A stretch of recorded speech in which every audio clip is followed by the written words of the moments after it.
Okay, hello and welcome in everyone. My name is Sugi Yamagawa, and today on VTubing My Slow Life Hobbies in my 30s, we are making beer! The stuff of men's dreams everywhere. Most importantly mine right now because, oh jeepers creepers. But yeah, first off I would like to personally apologize for being late today. My volunteer event that I attended earlier ran over, and because it ran over, well, I ended up being late, and also I worked far too hard today. Far too hard today. But there's a big but with that. And the big but with that is I deserve all the beer in the world. So we're going to be starting off today with an athletic. This is actually one of Athletic Pale Ale's. Yeah, it's a pale hop ale.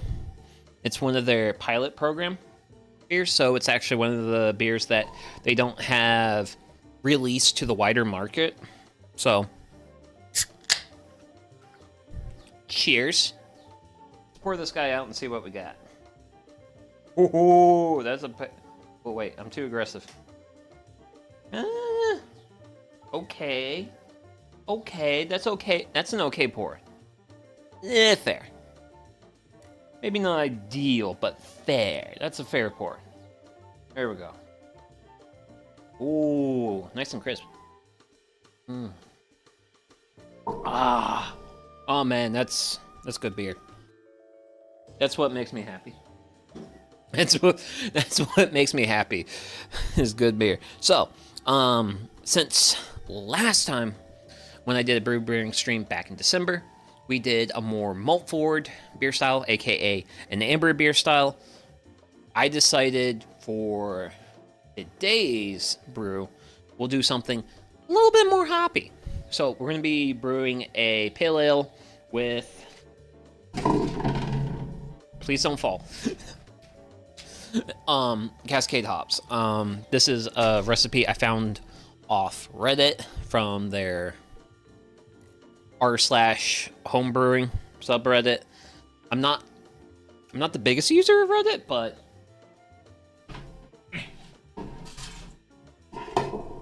I will reference Reddit if I'm trying to look something up. So we got our strike water over here. I've already got it warming up because we're already at 110. So I've already got this started. So whoa, bird, big bird. What kind of big bird? Are you like a big black bird? I can't tell. You're on the side of my bird feeder. I can't. Man, that bird, like the sound of like its wing stopping the flap was wild. Yeah, larger than the average bird. So yeah, so we're getting this ready. Also, we're gonna be doing this all grain style. I know, well, actually I'm not entirely sure how many people know the difference between all grain and not. So while we're letting this warm up, I'm gonna go ahead, get my pen and notepad. I'm gonna start working on writing notes down because, well, I've got time. I have time. So I'm just gonna call this,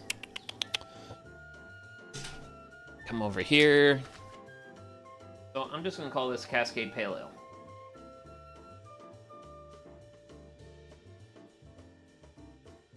Cascade Ale. Also, this is my 65th brew, so I've been doing the home brewing for a while. I am no stranger to it. So next up is we're going to be talking about our ingredients. So next up is our malt. Malt is basically the stuff that makes the backbone of the beer. So we're going in with 8 pounds.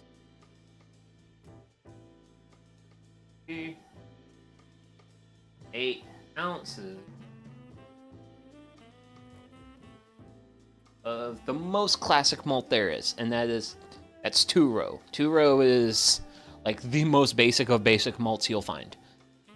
Then doing 10 ounces of, recipe says, caramel malt. So I just call this caramel.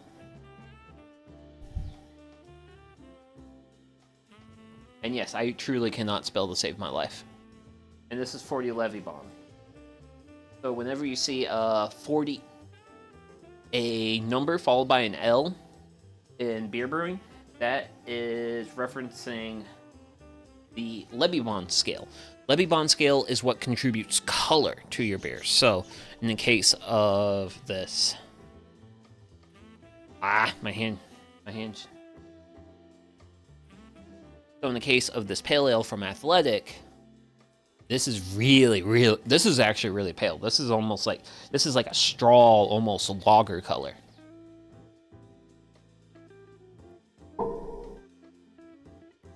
But higher degrees of Levybon, that means you're going to get more color in your beer. We want to have a little bit because we do want to have a little bit of color. We're not trying to go for a lager here. So next up is 10 ounces of Carapils, which another thing I cannot spell off the top of my head. So Carapils is really good for head retention. Or maybe it's the dextrin malt that's Carapils can also sometimes be called dextrin malt.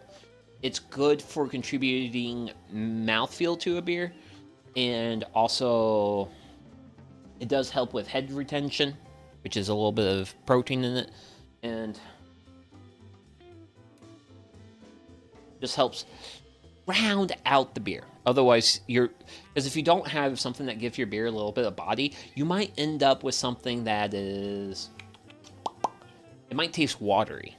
It may not have like a full flavor to it, and we like full flavor. I like full flavor. And then our next edition of malt is going to be Munich. Now the Munich comes in at 10 Levybon. Now 10 Levybon is pretty low. It does offer a little bit of color though, but it's not going to contribute the most amount of color. Like if you were to make a beer out of mostly Munich malt, it would certainly not look like this. It would not look like this at all.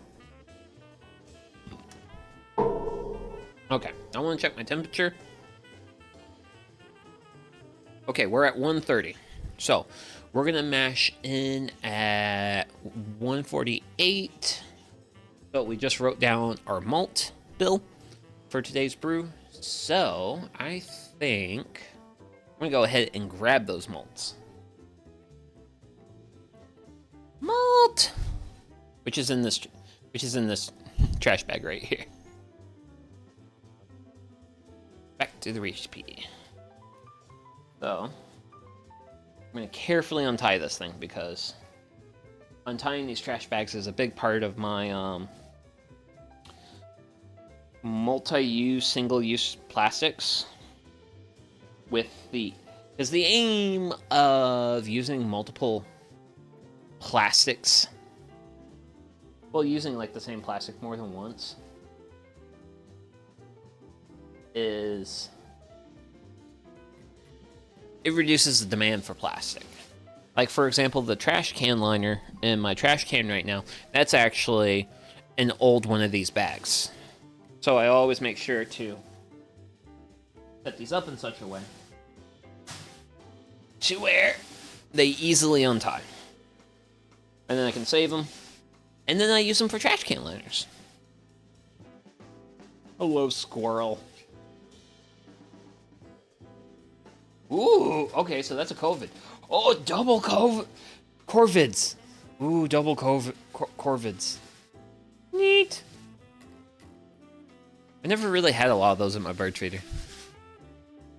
Also, my garage door's open, so I can just, like, my bird feeder is like 12 feet this way. Like, I'm close enough to the bird feeder where the squirrel's walking up to the knockdown bird feed and is picking through it and is not concerned about the presence of a VTuber near him. Which is strange. I would like to think that squirrels would be a little bit more concerned about that. But I take it my squirrels are just weird. They just don't mind me, man. Which, if I had a working BB gun right now, I would totally blast some BBs into that bastard. Damn bastards they've been eating my tomatoes last year. Really getting into my tomatoes, and I did not appreciate that. Also, I'm going to be snacking because the birds are snacking, the squirrels are snacking, and also Sugi's going to snack.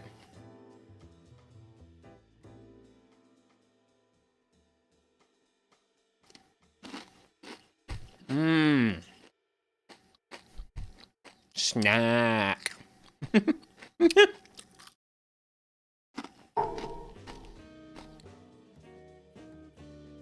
Ah.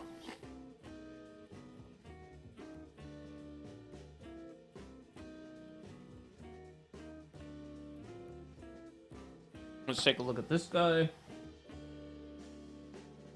So we're at 140, so we're coming up on our temperature.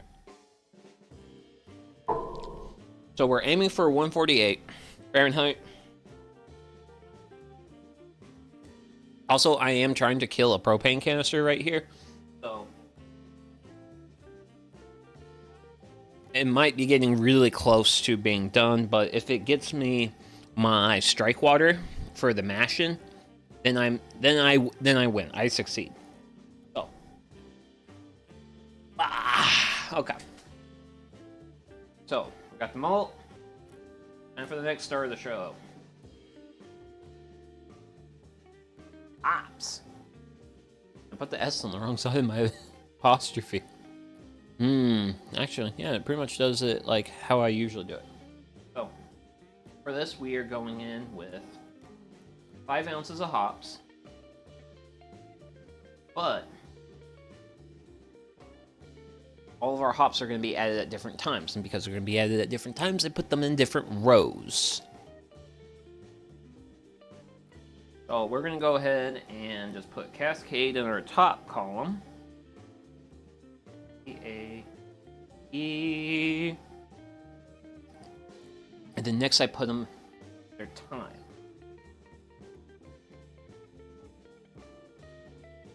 So I label the amount of hops, the type of hop, when I add the hop, and then I do alpha acid last.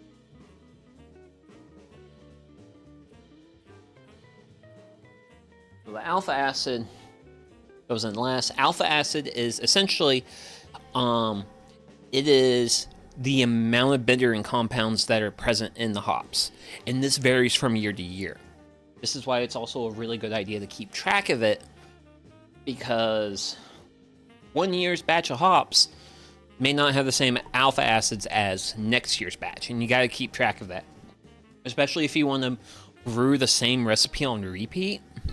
That's a thing you really want to keep in mind. So, we're going to be doing one addition at 60 minutes. We'll do another at 15. Another at 5.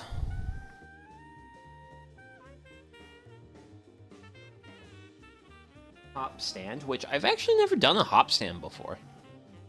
So that's going to be a... Hop stand is going to be new for me. Then... last one. This is going to be a dry hop. So, the time when you put hops into your beer matters a lot with how you expect your beer to turn out. So, hops you add really early on into the boil those are going to be your bittering hops. Those are what are going to contribute the bitterness to the beer.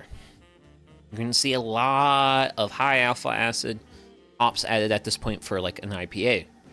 We're doing a pale ale. We're kind of not going so hard on the hops. We're just backing off a hair.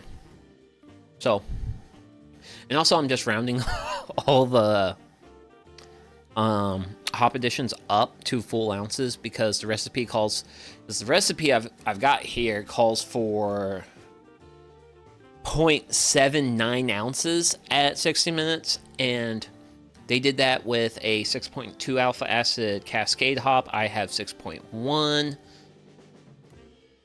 I have a little bit of wiggle room, and I also just don't like having hops left over. So my pale ale might end up a little bit more on the bitter side, but that's also something I'm okay with, because another thing is, in my area, when I have brewed pale ales, IPAs, various hoppy beers, a lot of those beers, the bittering hop flavor has felt muted to me. And I contribute that to my water, because I have water that has a lot of calcium in it. If you find yourself struggling with a beer style in your own brewing, something you should really look into is actually getting a chemical analysis of your tap water, which is actually something you can, at least here in the US generally, if you're on city water, you can typically get that analysis for free from your water company. So, cool. We're up to 160 here. So we're ready to start taking some of this and putting it in here. But I have also previously brewed in this kettle. And the last thing I do on a brew day is I pull the wort out. Because I pull the wort out, I end up with a little bit of hop stuck in my ball valve down there. So I'm going to get that out first.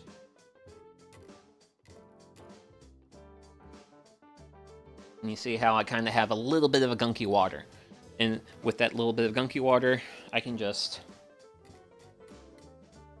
chuck it. Now I've got the gunky stuff taken care of.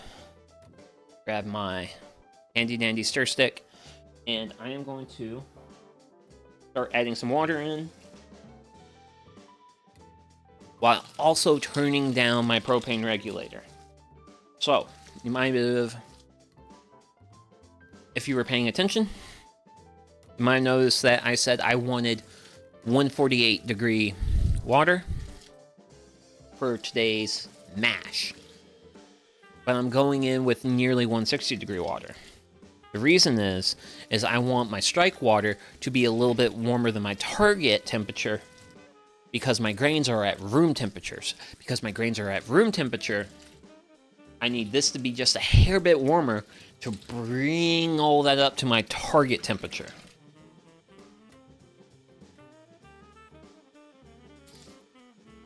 And I'm actually just going to really back off the propane regulator just to be like, hey, I don't need to be warming up so much water. So I'm gonna wait until I get roughly my first gallon and a half in, and then we'll be giving this guy a stir. Oh man, that better not be a mosquito. It's February, dang it. This is not mosquito times. Ooh.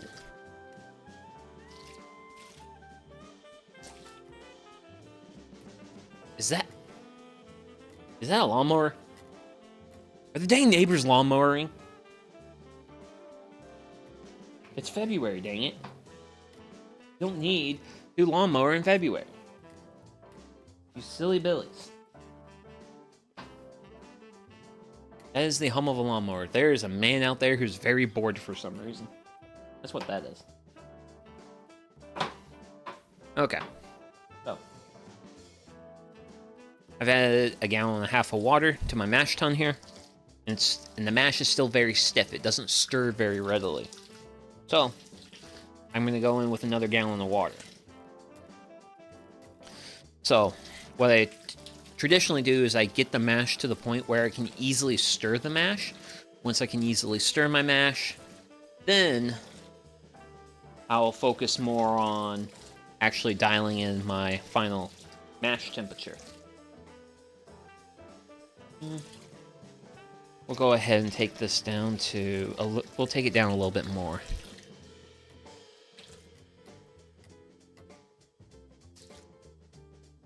It's actually been a lot of fun to just watch the birds do their thing out in the yard.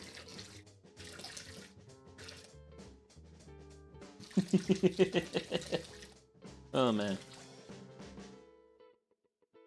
Birds are really cute critters. So, I really want to give this mash a nice good stir. Some of the things you want to consider is you don't want you don't what are called dough balls. You don't want all your grains to stick together and not be exposed to your strike water. It's really important to make sure you have everything reasonably exposed to the water, so that way you can maximize the amount of sugar you get out of your grain.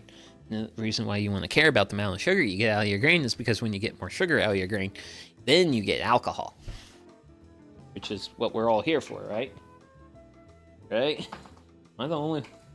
Please don't let me be the only one who's here for the alcohol. Don't make me out to be an alcoholic. I mean, I like alcohol, but it's definitely good stuff. Okay, so got that pretty good, well stirred. Now we'll bring in thermometer kun. Now I really like going in with these thermometers. I'm gonna go ahead and let that set and stay there for a little while, probably a good minute or two. The reason I want to give that a good minute or two is I want it to stabilize at a temperature. I want it to be like, hey, I'm at this temperature. This is where I'm happy. Da da da da da. Because otherwise, I am not gonna have happy enzymes. Now, enzymes are really important because enzymes are what break down the starches in the beer into alcohol, well, into sugar.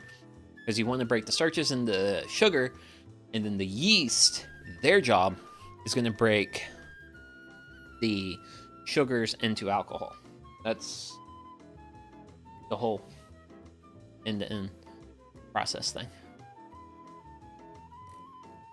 It's real fun watching the birds around the bird feeder because sometimes, ooh, a cardinal, female cardinal. Sometimes, like, you'll see a couple birds gather around, and then all of a sudden they scatter, and then they'll slowly come back in. Really fun, peculiar creature. And I kind of wish they would start fights with the squirrel. I wish they would start fights with the squirrel, because the squirrel's way too fat. Okay. Look at our thermometer. Right now, we're at 120. Just over 120. So, we're getting close to that 148, but we're not there yet. So, when it comes to coming in at our temperature, what I do is I'll add a little bit of water, give it a stir to mix that water and that additional heat in, let it set, then I'll check my temperature, and this is just, and if my temperature is close to where I need it, great. If it's not, then more water. And this is just a means of slowly bringing up that temperature. Also, I think my burner stopped. Just give that a nice good stir. And I'm also adding this water in half-gallon increments. Oh no.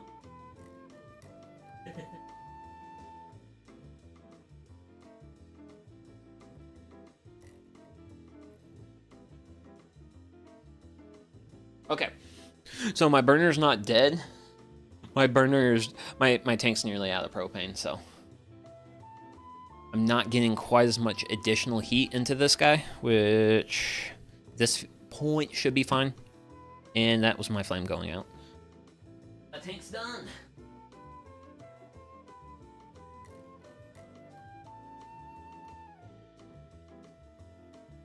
Turned off, so there I'm not linking any stray propane into my shop, which, I mean, it's fine because I got the whole door open. I got the whole garage door open. And then I also have another propane tank behind me. Okay, what we got now? Oh, wow. Oh, dearie. Oh. Ah. One of those days.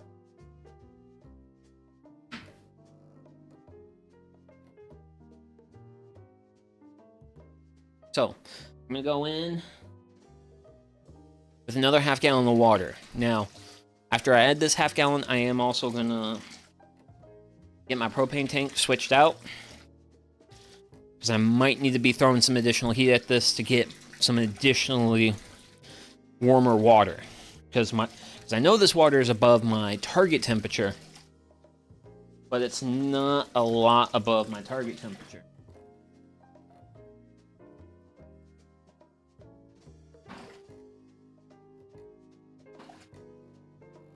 Give that a nice quick stir. Make sure there's no brew balls, well, dough balls. And let's get a propane tank changed out.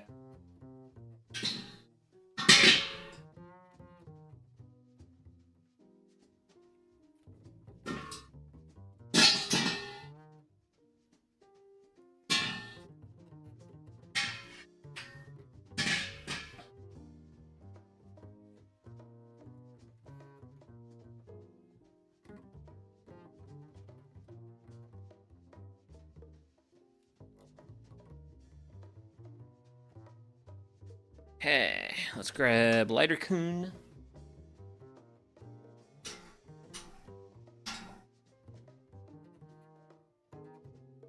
So, burner is now alive and burning. So, we're now throwing additional heat into this. That's good. We want additional heat there. Take a look at what... Ooh. Ooh. Ooh. Whoa, whoa, we're really... Okay. So we're really close on that 140, actually. Let's go ahead.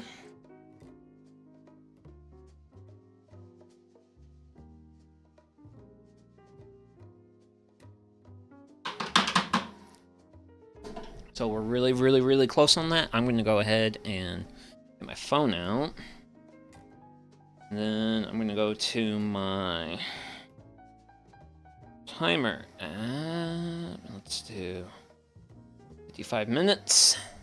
Because we've already technically been mashing for a little while. So we've already had this going. It's been mashing. We have those wonderful... Oh, hey, big... Oh, wow. Oh, hey, big cat. Big cat got bigger. Neat. So if I see roughly the same temperature out here as I saw earlier, then I'm good on temperature here. And I should be able to leave this alone for a little while and be good. For now, I snack.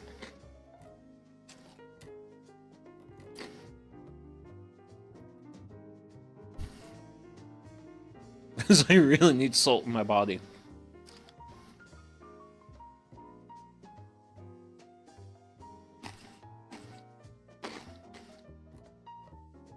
Yeah.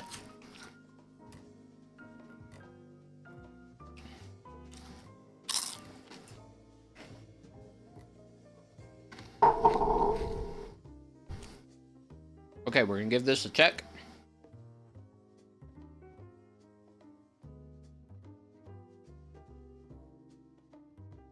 Okay, so this time we're really low. We're below 140 degrees Fahrenheit.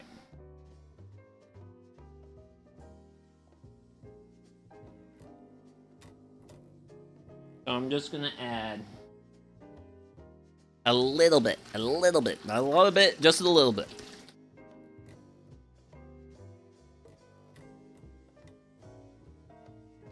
Because once you start getting really close to your final mashing temperatures, you don't wanna go too hot. Too hot is not good. Where's the lid for this? I did not grab it. That's what I did.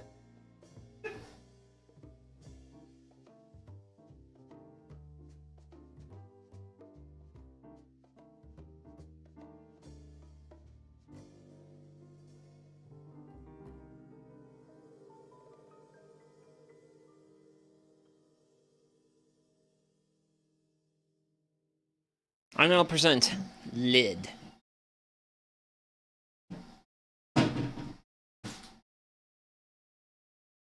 Lid's very important because lid keeps the heat in the mash tun.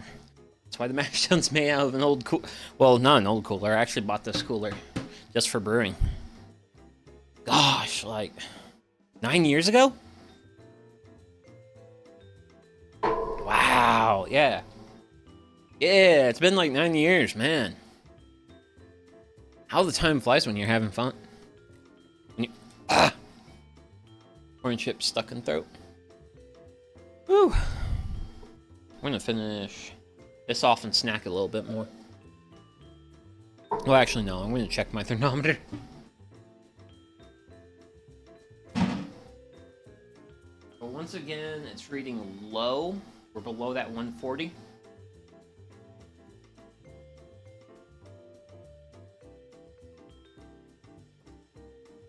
So let's just go ahead and add ourselves a little bit of additional warm water.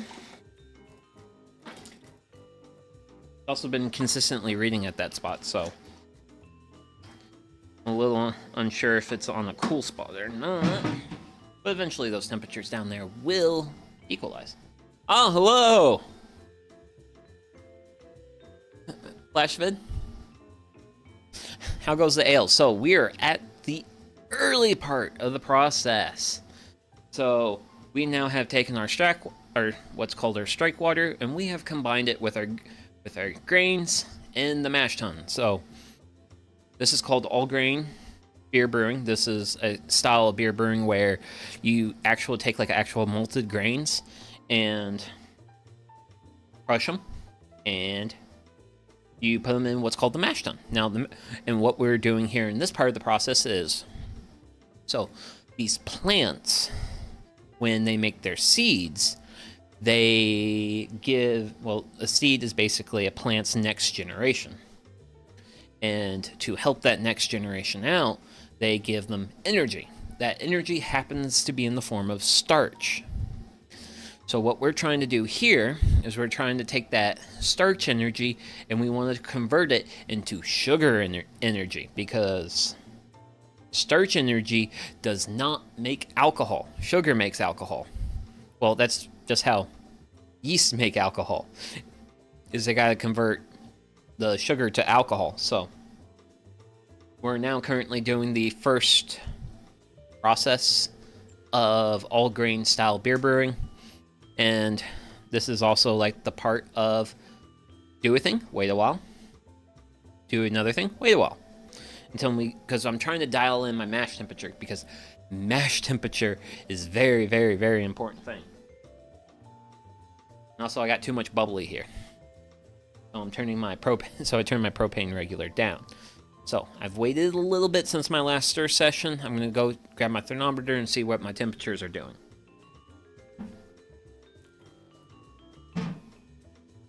So, we are just over our 140 mark, which isn't bad, but we were aiming for 148. So, I'm gonna add a little bit of additional water. Wait a moment. Stir it. All that fun stuff. And we'll see what happens.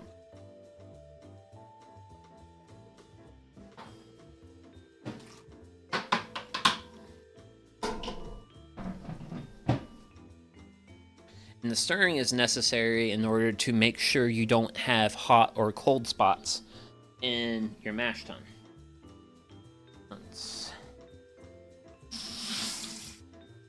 That's getting a little too warm.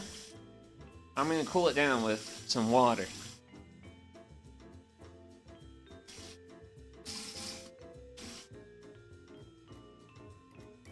So that should chill this guy out a little bit.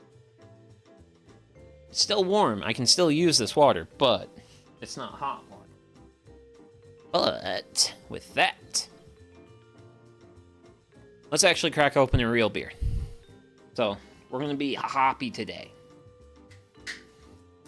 And I also have a special beer for later. That's not hoppy. Actually, I should be doing my pour. Actually, I don't know how I feel about doing my pours live. Ugh, that's a mediocre pour. That's a really mediocre pour. Foam's delicious, though. Foam's got that, like, nice... It's not a super harsh, like, hop bite, but it's just enough of a hop bite to the flavor to be, like, somewhat enjoyable. I don't know why I grabbed that. Okay, let's see what we got.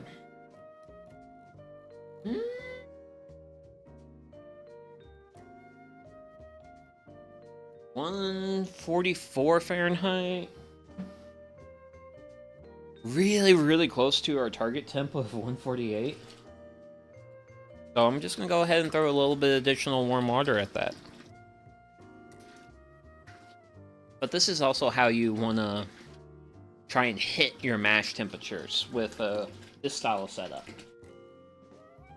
Because with this style of setup, you really want to slowly go up in temperature. You don't want to try to make any drastic temperature changes. And the big reason why you don't want to have any like drastic temperature changes and why temperature matters so much at this point in the process is because we're taking advantage of enzymes that are present in the malt. And depending at what temperature you mash at depends on what enzymes you're utilizing to get the job done. So we're trying to aim for 148 degrees Fahrenheit. So we're going to be primarily using amylase enzymes. Amylase enzymes are really, really, really good at taking that starch and breaking it down into nice, simple sugars for us. If you go up into the 150 degrees Fahrenheit, there's another enzyme that I've forgotten the name of because... Thank you, beer.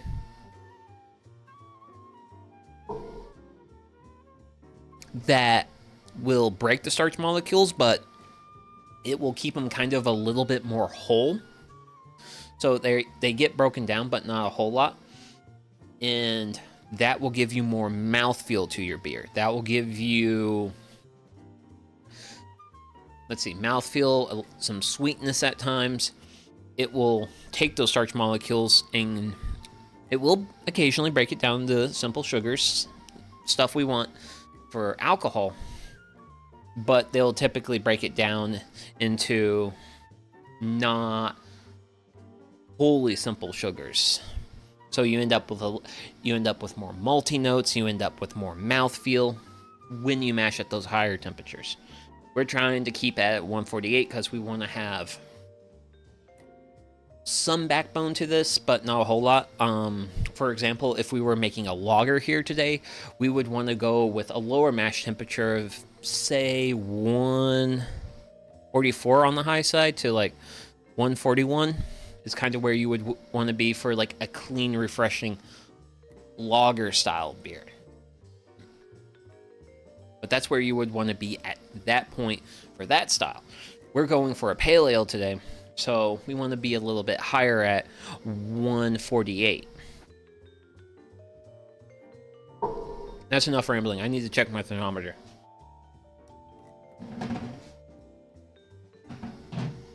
Ooh, that's close. Man, we're still at 1.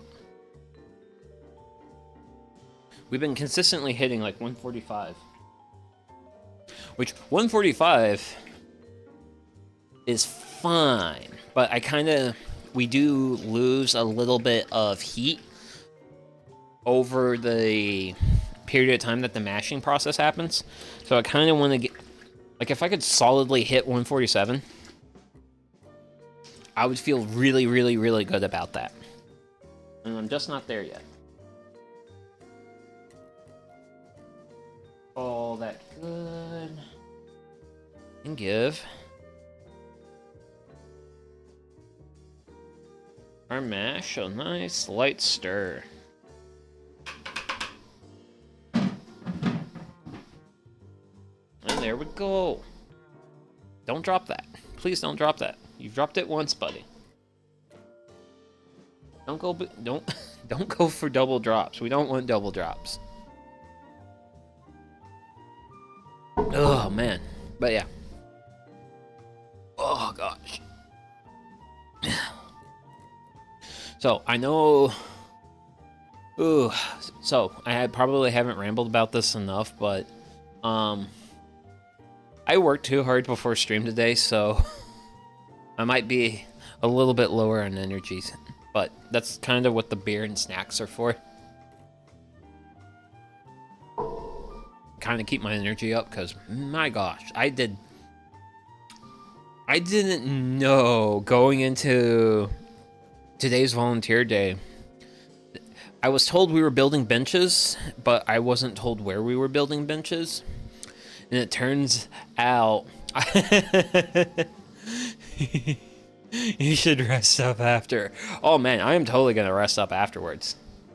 I'm totally gonna like get myself some R&R, because I wrung myself ragged today volunteering. Because I was told we were building benches, but I wasn't told where. And it turned out the where we were building benches was on the top of a hill. So at one point I had a dolly with two 6-foot 4x4s that I had to get up a 300-foot tall hill. And then once I got it up to the 300-foot tall hill, I then had to hike a quarter of a mile to where we were installing the benches. So I got tired today. I also did not bring enough water for that, because I was like, oh, I told myself I wasn't going to do that, and I did.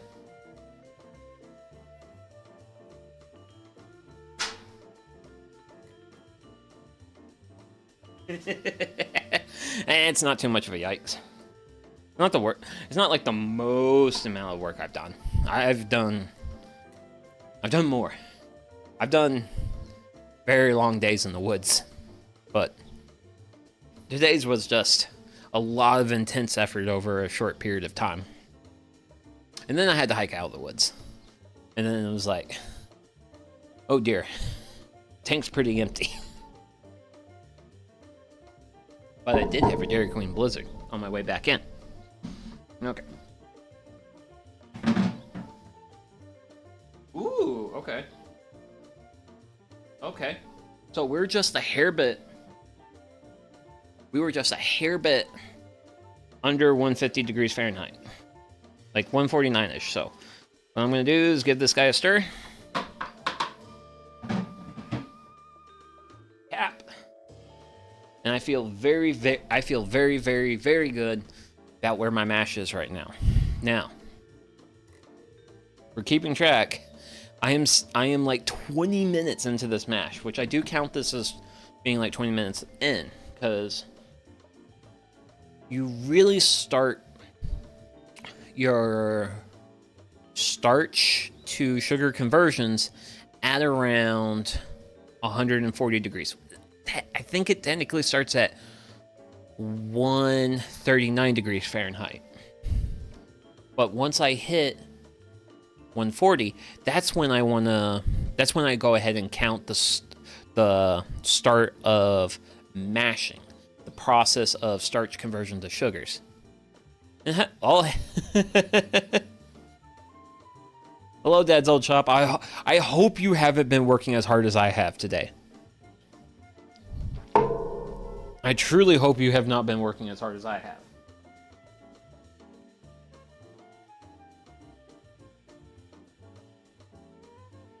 A real magical... It kind of is a magical process, because we are doing conversions of materials using biological chemistry to get drunk. That's kind of like one of the fun things. Physically hard, no, I'm getting caught in there. Ooh. Research. I hope it's a research for a fun project and not something like you have to do.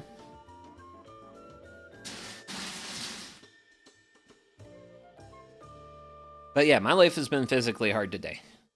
So, I have boiling water. I'm going to capture some of that.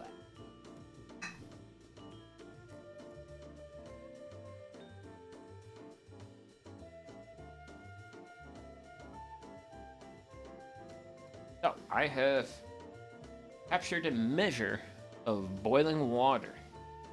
Well, near boiling.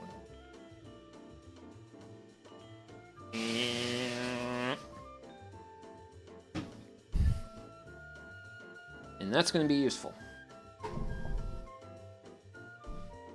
Because essentially this is sanitized water.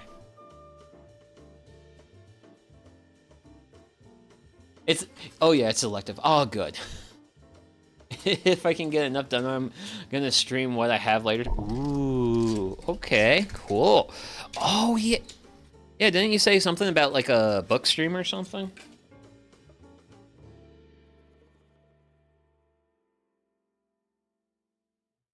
But yeah, at least it's elective research. Elective research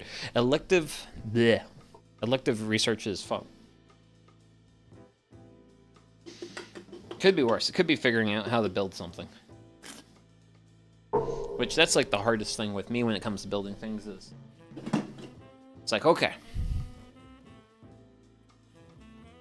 Yep. Ah, hell yeah, books. Because the biggest thing for me when I'm building something is making sure I have a nice, clean, clear image in my head on how I want to build the thing. Now time to spray water everywhere.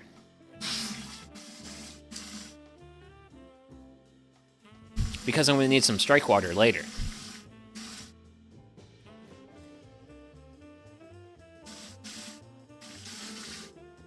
So let's see. I think I'm going to try and go for... Because I put a whole bunch of water in the mash tun. I think I'm just going to go for... like... less than 3 gallons of strike water. For like final mashing. Okay. I was gonna get concerned if my propane tank died.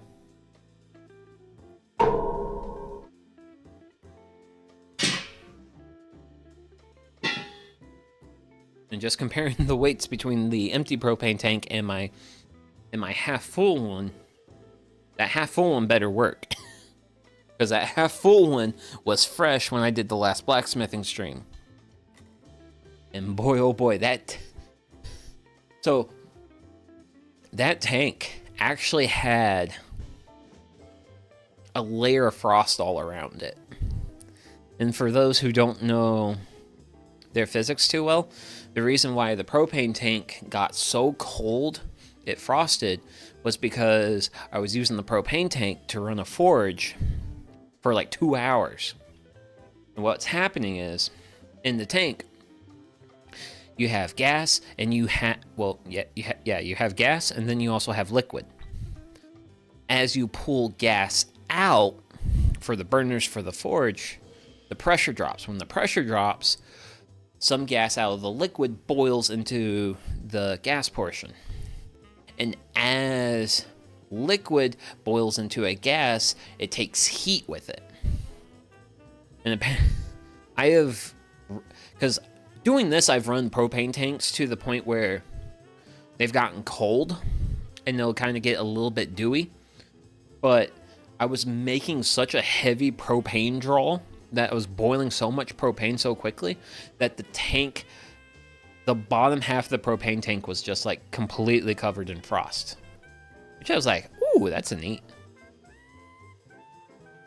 I was like, that is firmly in neat territory. So we now have the mashing process going. Congratulations, this is the most boring part. If I was not doing this as a streamer or anything, what I would do is go make myself something to eat.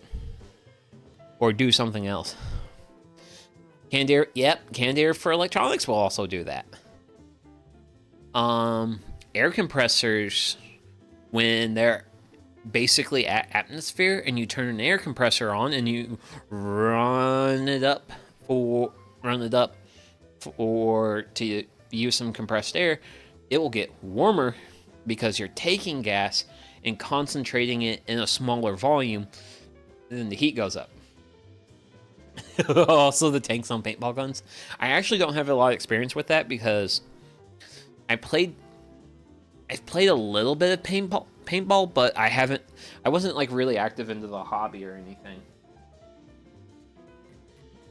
When I was a wee lad,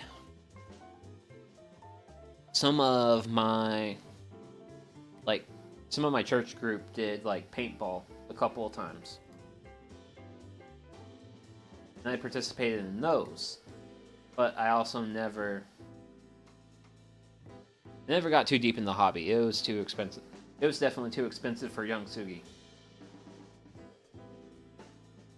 Says the young Sugi of now who has woodworking as a hobby, and then for various reasons I've picked up blacksmithing on the side, which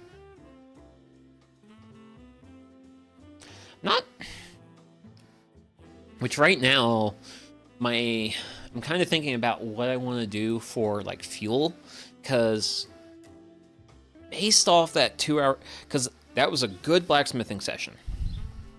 That was a really good blacksmithing session, but I'm pretty sure I burnt through half of a standard tank of propane for that. Paintball is so much fun. I gotta get my gun inspected and play again. We did scenario paintball, which is mostly hiking. Well, I certainly do like spending time in the woods, which is coincidentally what I was doing today, but lots of hiking. Granted, yeah, I should be able to get away with that. I actually don't know how well this will show up.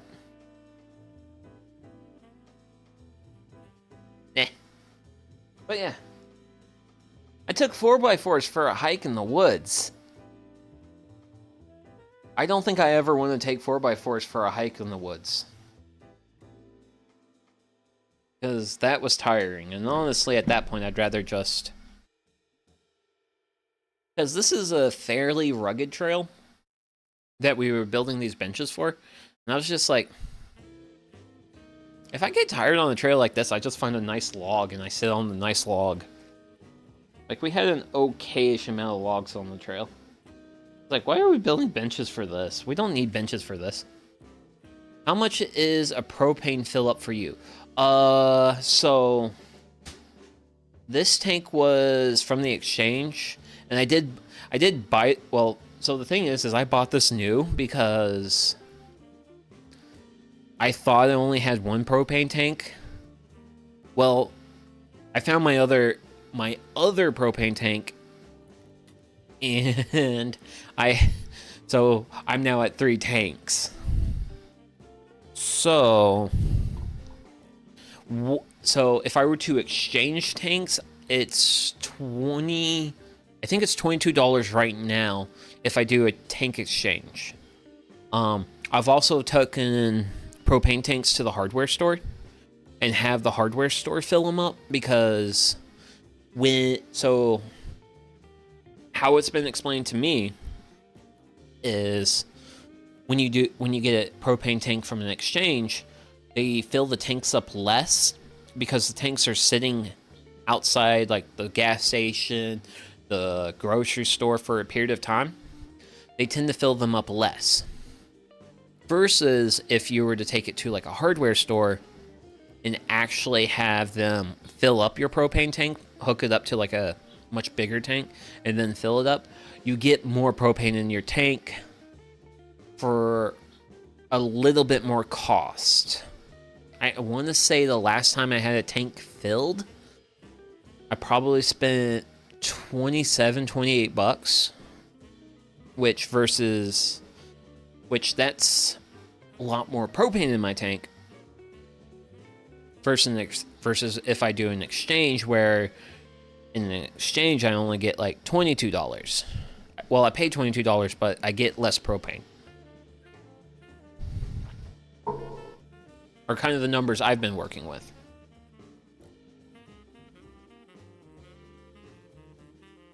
It's just I've seen people who have like the big stand-up tanks,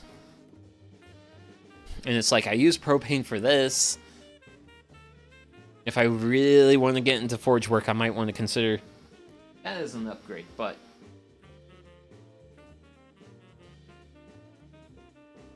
pots, considerations, like,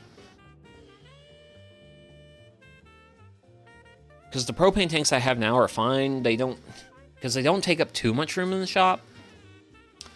If they were taking up more room, I would probably be a little bit more motivated to get an outside propane tank. So, star of today's show is going to be Staff Ale US 05. I want to get fancy. Slap a trademark on that bad boy, because that bad boy is actually a trademark. But yeah. And with that, we now have the basic so this is the basic recipe, which is a format that goes back it goes back a long time. Long time. And then underneath this spot here, this is where I put my notes for when I do brew days. So, actually, I'm curious. Oh, what? I did not date my first brew day. It was only till my third brew day in June 3rd, 2017. But I do know I did my first brew day in February 2017. You fermenting Fritos? No, Fritos are snack. Fritos are snack. I have done a lot of physical labor today, and I have done an atrocious amount of sweating, and I did not have time to actually eat a meal before stream, so I've been snacking on Fritos. Oh. But also welcome in, Haggle. I hope you're having a good day. I've been having a good day, except I've probably done far too... Well, I did a lot more physical labor than I was expecting to do today. Beer and Fritos is a nutritious meal. Hey, I rounded out this nutritious meal with the greatest piece of nutrition developed by mankind. And that is a Flintstones vitamin. Can't complain. Oh, that's good. Can't be complaining about life around here. We got beer in our lives. How can we complain about our lives with beer? That's what beer's for, right? Beer's meant to take the complaints and wash them away. And also the brain cells that hold those complaints.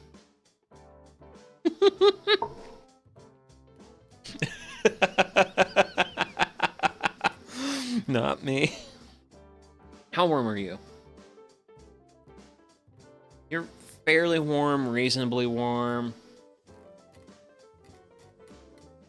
How much time do I got left in the mash? I have a whole 23 minutes left in the mash.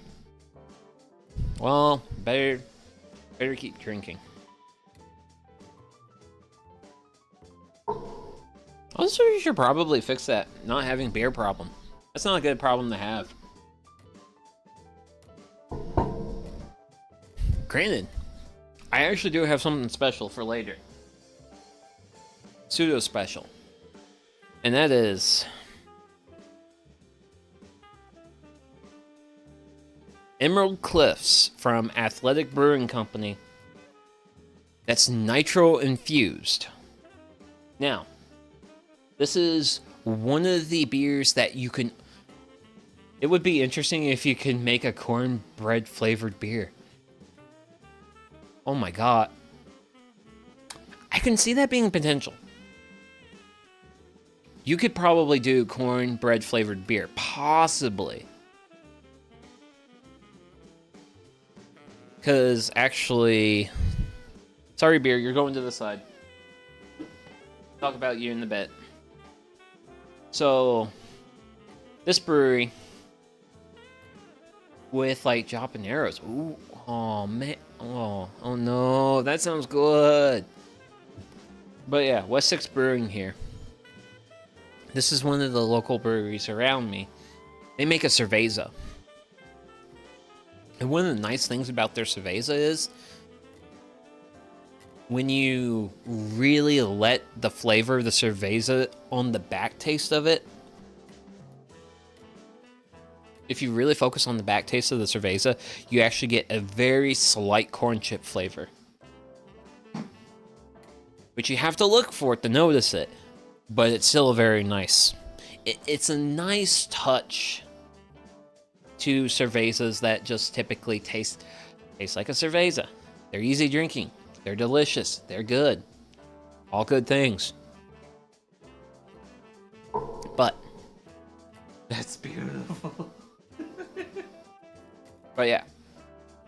So this is Emerald Cliffs by Athletic Brewing Company. And this, I was reading an article on these online, and that's why I bought these. You actually have to, these are, you can't buy these at the store. You actually have to buy these on their website and have them delivered to you. But this is a nitro stout beer without the widget.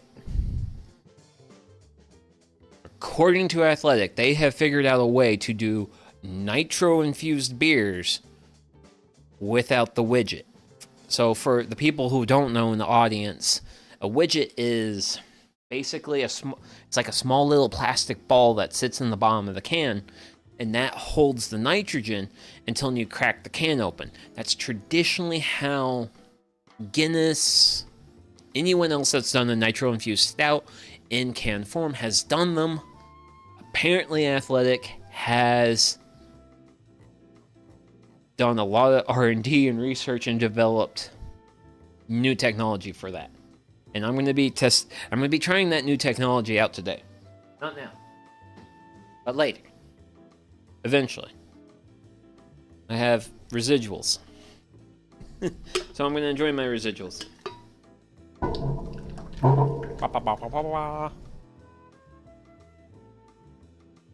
And that's actually a thing I really like doing, is cleaning out my... Well, they would have to make it out of steel. No, the cans are made out of aluminum. And I know the cans are made out of aluminum.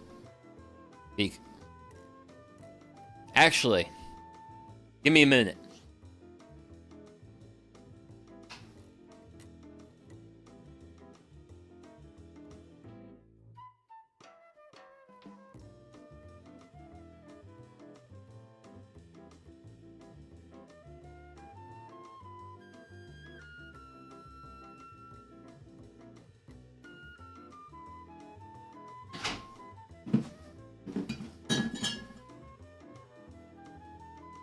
Bro's grabbing a magnet. I can grab a magnet. But my evidence is different than the magnet.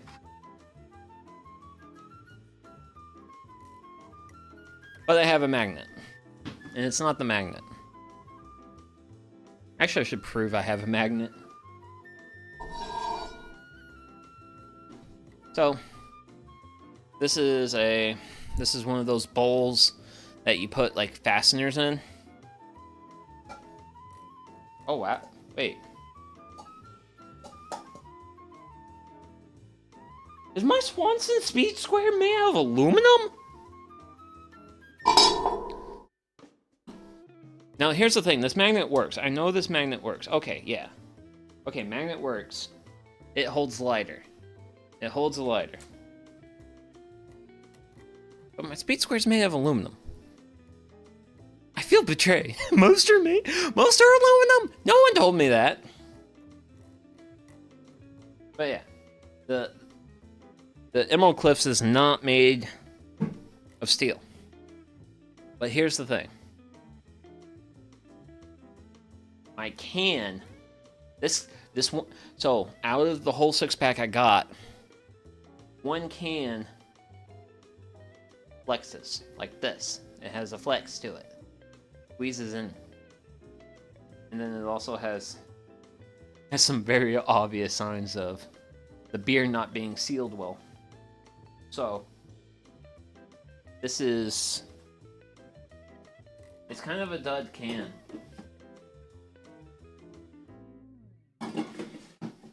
So I have that dud can. That dud can confirms that they are using standard aluminum cans. And also I remember reading in the article that they developed a process for actually controlling temperatures and doing that to infuse the nitrogen into the beer. It's how they did the canning process. They're aluminum because it's cheaper, lighter, and if you mess up a cut and jam a power tool in it, it won't be a giant catastrophe. Oh, but I want my giant catastrophe. I want sparks. Aluminum does not spark like steel does. My ferrous metals, if I hit them with something, they're gonna make a big sparky event happen. And I want a big sparky event to happen, you know? I don't need my tool manufacturers looking out for my safety. I need them to be looking out for ways for me to hurt myself in ways I haven't discovered yet. That's where the innovation is.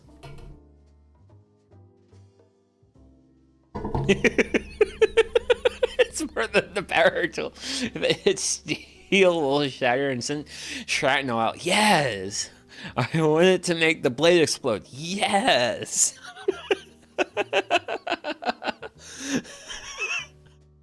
You get it? But yeah, I want to put myself in compromising positions because I'm a guy in a garage.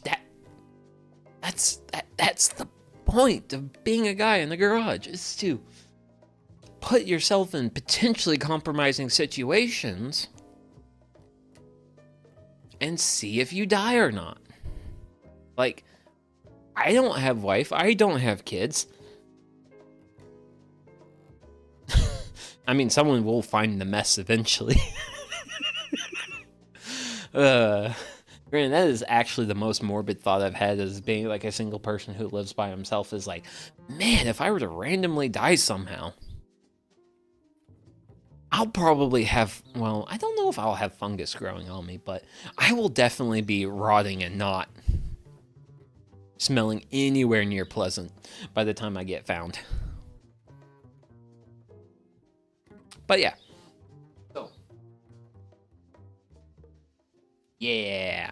So, setting aside those thoughts, let's actually enjoy some homebrew. Granted, I will happily make a light of me passing any day. Yeah. There we go. Really love this knife, by the way. This knife is really good as a bottle opener. Has that nice, like, inner ledge built into the handle there. And it's really, like, this thing is, like, has been, like, incredible for opening beer bottles. Is it worse to die from an exploding blade or getting stuck in a walk-in freezer? Honestly, I think exploding blade is... Because the thing is, if you get stuck in a walk-in... Exploding blade is a quicker death.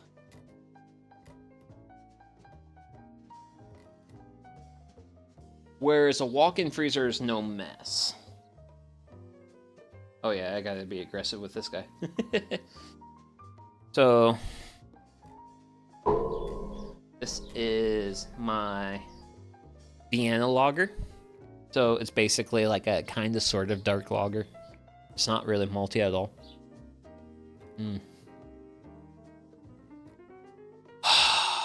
Man. Like, it's very clean, very refreshing, but has just like a nice little bit of malt note to it. Oh, lovely beer, lovely beer. I mean, it's cold for a while, but then it's not once the hypothermia kicks in. Exactly. But also, I like the, I also like the fact that with the walk-in freezer death, there's like very little mess. All the mess is contained. There's, you know, it's very easy to like be like, oh hey, you can just like grab my wallet, and this is my wallet, by the way. If you think I need a new wallet, the answer is yes, but I can't work up the courage to let that wallet go because I've had it since I was in 5th grade, so I can't abandon those memories, man. We've been through too much together. But yeah, Vienna Lager, dark. It's nice. It's actually gets kind of like less dark. Not like a... Oh gosh, this is not a Schwartz beer. Ooh, Pretty Bird. Pretty Bird left. Pretty Bird did not like having a VTuber look at the Pretty Bird. But yeah, very refreshing beer. Very, and also more importantly, very delicious beer. And also not too high in alcohol. I think this guy is below 5% ABV. It's between like 4 and 5, so it's pretty refreshing. It's a lager. It's a lager with character. Yeah, I really like Vienna lagers. This brewery, they will actually do Vienna lagers, and their Vienna lager is really good. Because I'm basically at the point in my beer journey where I prefer my beer to be reasonably refreshing. More on the light side. I prefer lighter beers. Granted, I can definitely sip some heavy beers, but like light, refreshing, with a good bit of character to them. Kind of like the pale ale we're trying to make today. But the pale ale is going to be a little bit more on the hop notes, whereas the Vienna lager is just straight refreshing.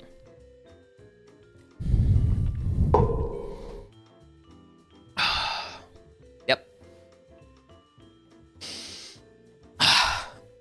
Granted, that's the thing.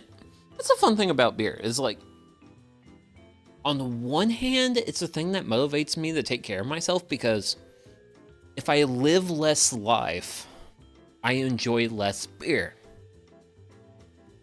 But if I'm watchful with my beer consumption, then I get to enjoy more life, and then in turn, therefore, more beer. Life just has a way of working out like that. I don't know. I'm rambling and enjoying beer. Technically, I'm doing what the guy in the garage does best. Is spoken like a true alcoholic. Hey, at least I didn't drink. So, I did have a couple of athletics yesterday because my order of athletic beer came in yesterday, but I didn't have any alcohol yesterday. And this is beer number 3 for tonight so far. And with the amount of work And with the amount of heavy physical labor I've done, yeah, I'm going to be totally enjoying my beer as much as I can. Sure. Let's go ahead and put a cover on that, because I'm not actively heating this right now. And I do want this to remain warmish, because eventually this will end up in here, but this will not go into here while this is here. This is going to get moved up to there, and I might move the camera for that.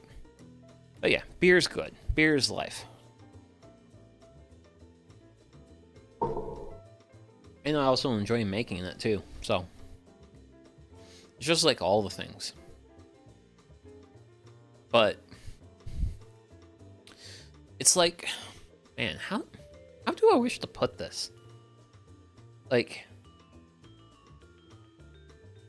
if I consume enough beer, I can forget about life. But if I'm just willing to have like a couple of beers, then I can just be like, you know what? Life's pretty alright. And I kind of want to like keep myself in the life's pretty alright lane and not forget about life. Going for the forgetting about life lane is admittedly kind of dangerous. Don't want to go there. I will say, definitely take care of yourselves. Definitely, if you find yourself slipping, get some help. As for me, my entire friend group drinks less than I do. And that's actually the reason why I have this so much more part of my life. Also, I wish to be fairly aggressive with my beer drinking this evening. And this is a great technology. Having good non-alcoholic beer is a wonderful technology, because if I want to pound beers while doing some sort of physical labor or making beer, I can do that. I have an actual beer, then I have a non-alcoholic beer, then I have an alcoholic beer, then I pace it with a non-alcoholic beer. And by switching between the two, I don't really get too messed up. Even though the whole time I've been technically quote-unquote drinking. Granted, I will say this, I really do like drinking beer when I'm doing like reasonably heavy physical labor. Drinking beer during heavy physical labor is great, because alcohol is a macro. For those who don't know what a macro is, so the three traditional macros are sugar, protein, and fat. But there is a fourth macro, and the fourth macro is alcohol. So, for those who don't know what macros are things present in food. Beer actually has macros other than alcohol. There is some degree of protein. This foam on the side of my glass indicates there is protein in this beverage. You're not going to meet your daily recommended dose of protein with beer, but there is some in there. And one of the fun things with alcohol is when it's present in your bloodstream and you're doing heavy physical labor, your muscles will look at that alcohol molecule, and if they're looking at an alcohol molecule or a sugar molecule, they're gonna grab the alcohol molecule and be like, hey buddy, we need energy now, and you're simpler than the sugar guy. Yoink! And they're gonna metabolize that, which is really fun, because you can do an elevated level of drinking and not feel the effects of the alcohol, because your muscles themselves are metabolizing the alcohol. when I have the ability to do some manner of somewhat reasonable amount of like physical labor at my house for an extended period of time, drinking alcohol while doing that physical labor is amazing, because I'm doing physical labor, getting a thing done. Second of all, I'm kind of sort of taking care of myself by getting that physical labor in. And then thirdly, I'm enjoying beer and not getting screwed up on it, which is, it's like all the best of all the worlds.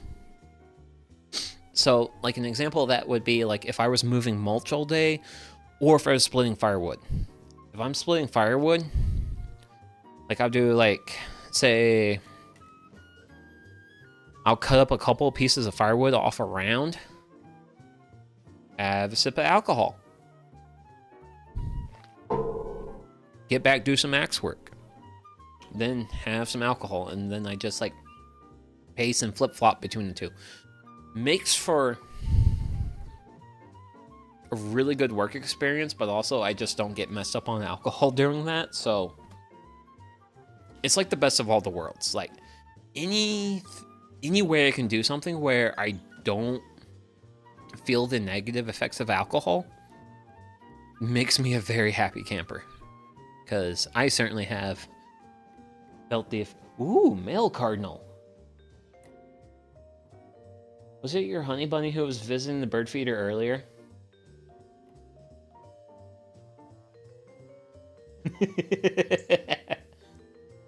Cardinal's like, I don't know what to do. There's a VTuber in my line of sight. I tell you what you're gonna do. You're gonna just deal with it. And it took off. Ugh. Actually, how much time do I got left on the mash?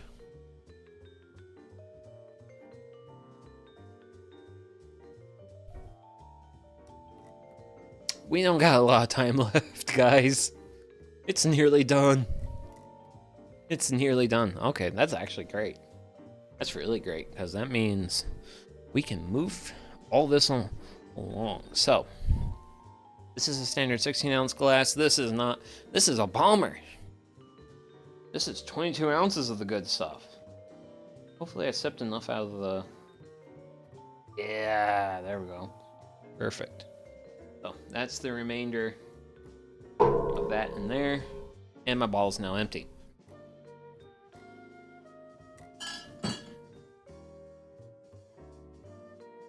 So that's ideal. Now, this has to go up here.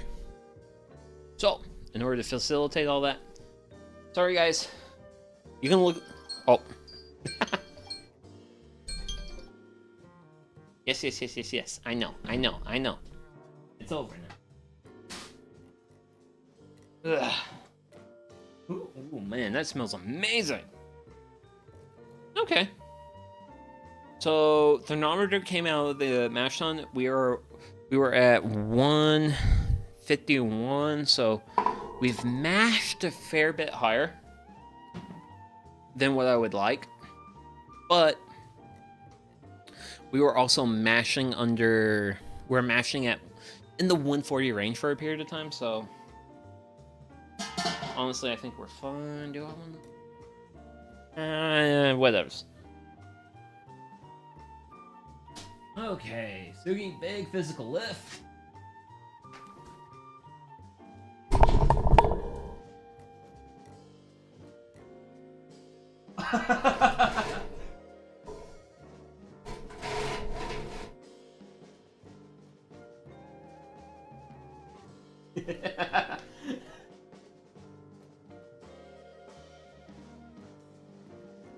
Oh gosh, let's see if the connection comes. Oh wait, is it back? It's back.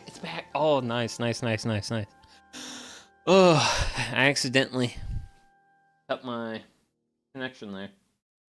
Actually, how warm is the strike water? Reasonably warm enough. Oh dearie. Oh my. So, let's bring ourselves back over to this area. Corn chips are gonna go there. We have this here.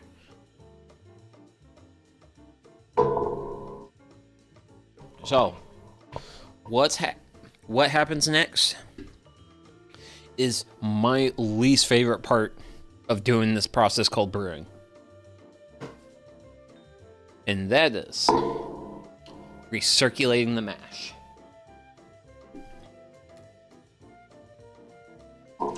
So for those who don't know, recirculating the mash is going to be taking mash out of our mash tun, and we're going to add it on top. Now I'm also adding strike water from the brew kettle on top of the mash tun. This is to increase the pressure.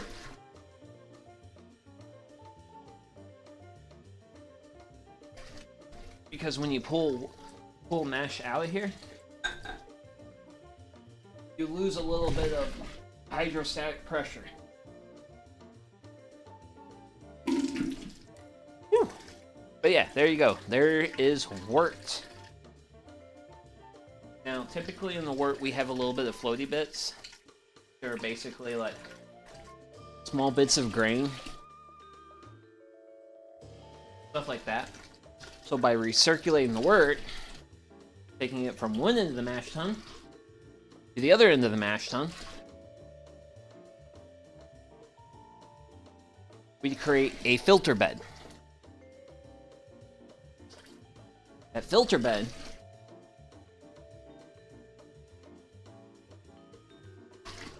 will then filter out those floaty beds. And that kind of takes out some of the impurities in the actual, like, beer.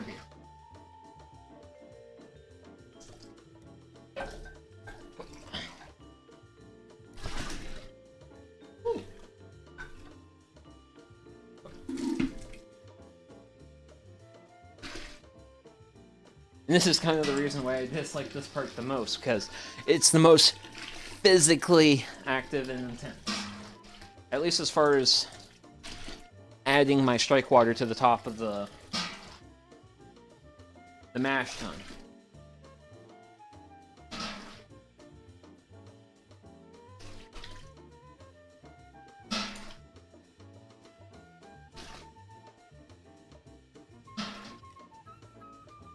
People with really fancy beer brewing setups actually have pumps that do this work.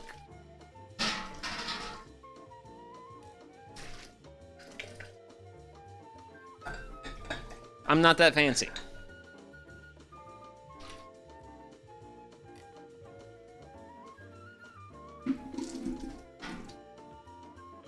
Whew.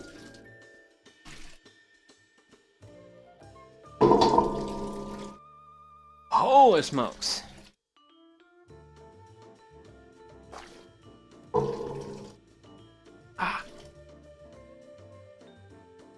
But you know what? I can still take them to have a beer in the middle of all this.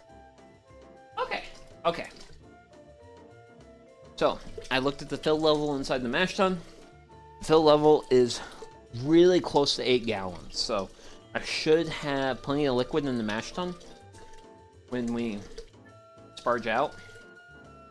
Which, that's what it's called when you take the liquids from the mash tun and put them in the brew kettle. So, here you can already see a little bit of the color of the beer we're brewing here today. As you can see, it's not like a straw color.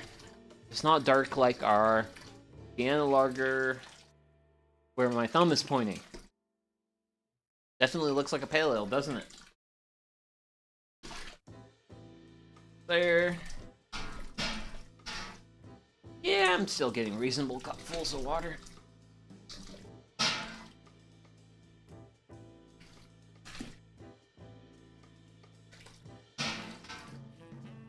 Woo!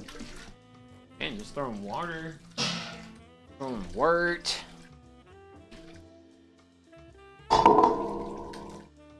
Just living my best life. But,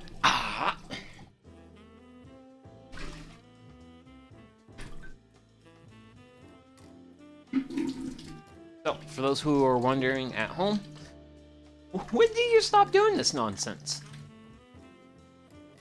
When I no longer have any floaty bits in this cup here. So, you may have noticed that the flow rate for my mash tun's kind of backed off a little bit. That's a good sign that the filter bed's forming. Here, see how it's mostly clear, mostly consistent. I'm not seeing too many stray bits of grain anymore. That's a really good sign that we're actually doing a good job making that filter bed.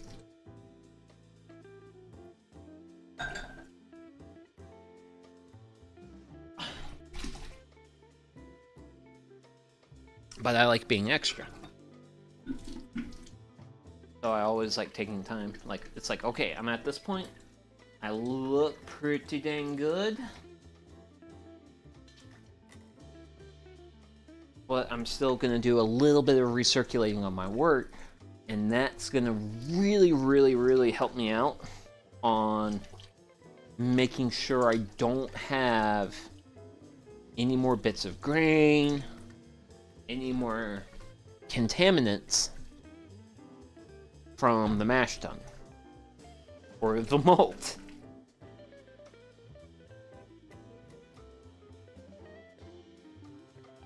Up my flow rate for a little bit, just because that's going to help me flush more stuff through.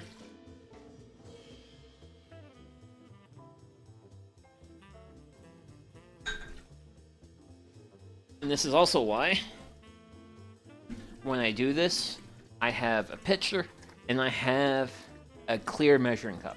The clear measuring cup allows me to evaluate my wort's condition from all sides. So it makes it very easy for me to tell if I've got stuff floating in there, if I have bits of grain stuck in there, stuff like that. Whereas the pitcher comes in, it has the volume to where I can just sit here, hold this, and just let it flow for a while. And it's with these combinations of tools that I found that it has helped me the best in this process called recirculating the wort. This is truly the most pain in the butt thing about brewing for me at the level I do it.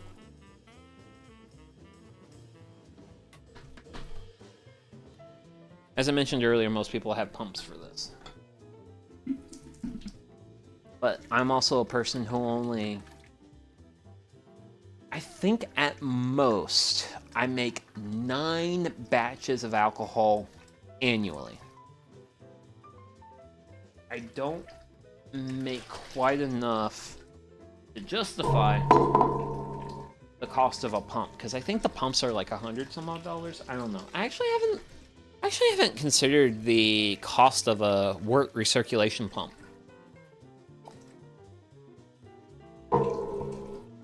Granted, I would probably have to worry about I would really have to worry about the maintenance. Are you making a 5-gallon batch? Yes, I am making a 5-gallon batch of beer using all grain. So we have just finished the mashing, and we are now currently recirculating the wort in order to make sure that I keep any contaminants in my mash tun. But yeah, I do all my brewing with a 5-gallon setup. So here's our wort. That looks really good. I'm very happy. That looks pretty dang good for a pale ale. And also so My mash tun is a 10-gallon cooler, and then my brew kettle here is an 8-gallon kettle. So this allows me to whole batch my process. I know a lot of people will also like doing like, if they get into like doing like 10-gallon batches, they will do part. That's the exact setup I used to have. Okay. Well, this is my 65th brew with this setup, and as a person who doesn't even brew once a month, I'm actually quite happy with my setup. It may not be the greatest setup. Wow, nice, more than me. Oh wow, really? Because I typically like brew like 9 times a year at most, I think. Because I've been brewing, home brewing, since 2017, and today's batch is my 65th batch. So that's like 9 years. 9 divided by 65 would be the typical number of brews I do. Granted, I have changed things since then. So it's very hard for me to get the remaining water out. So I just dump it.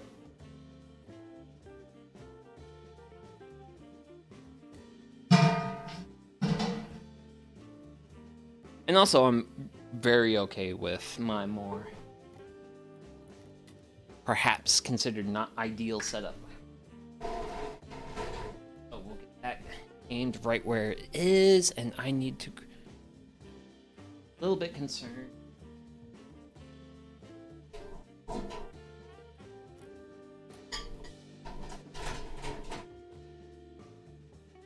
Just want to get it a little bit more on that riser I have.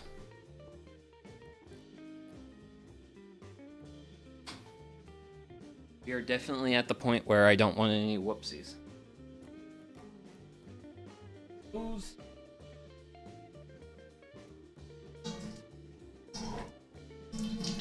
Nice little slow flow rate of wort. And then that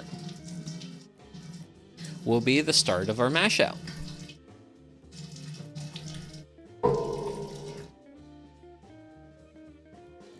It's good I switched to brewing the bag and my efficiency is an absolute mess now. I kind of want to go back to that setup. Yeah, I want to say I actually did my... I think I did my first brew in a brew in the bag. But after that I converted to this setup. Granted, I will also say I'm very glad I moved up to the propane burner, because originally when I first started brewing, I was running this kettle on an electric stove. An electric stove does not put out the amount of BTUs. Well, you can do this with an electric stove, but like, so today for me to do the brew day, just the brewing portion, will probably be, I'll probably come in at under 4 hours. With the electric stove, with its low heat output, it would probably take me like 5 hours to do a brew day. Switching to the I've done like a couple of small upgrades to my setup, like the thermometer on my kettle was the setup. The thermometer probe you see down below in the kettle there, that was an upgrade to my brewing setup. It was kind of nice. Kind of sucks when I hang up the wort chiller on it though, when I'm trying to chill the wort, but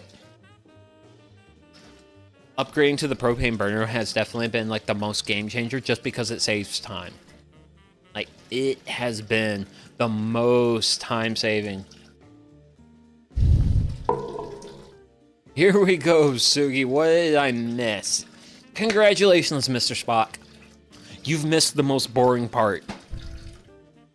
That's what you've missed. You missed mashing.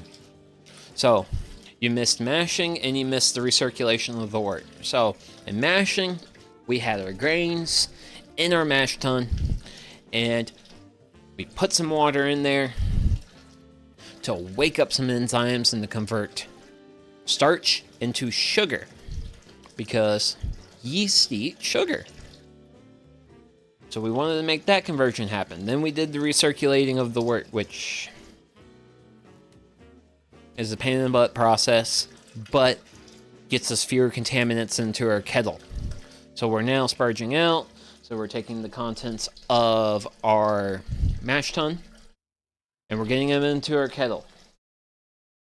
So once we hit 1.5 gallons of wort in our kettle, I will go ahead and fire up the burner, and I will fire up the burner on low because I want to slowly bring that temperature up. We have, because ideally we're going to end up with a fair amount of material in here.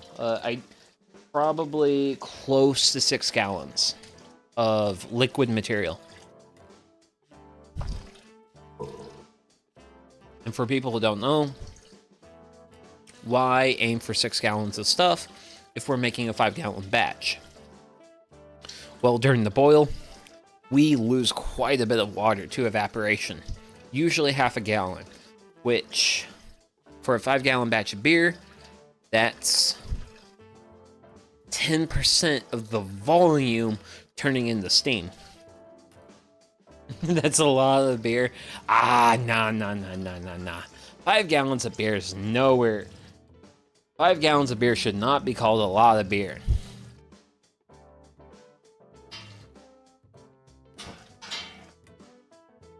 Five gallons of beer should be just called firsties.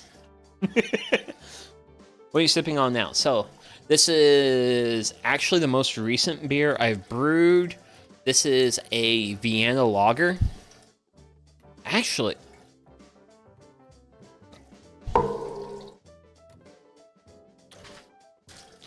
so it's called Gold, but not Baroque Vienna.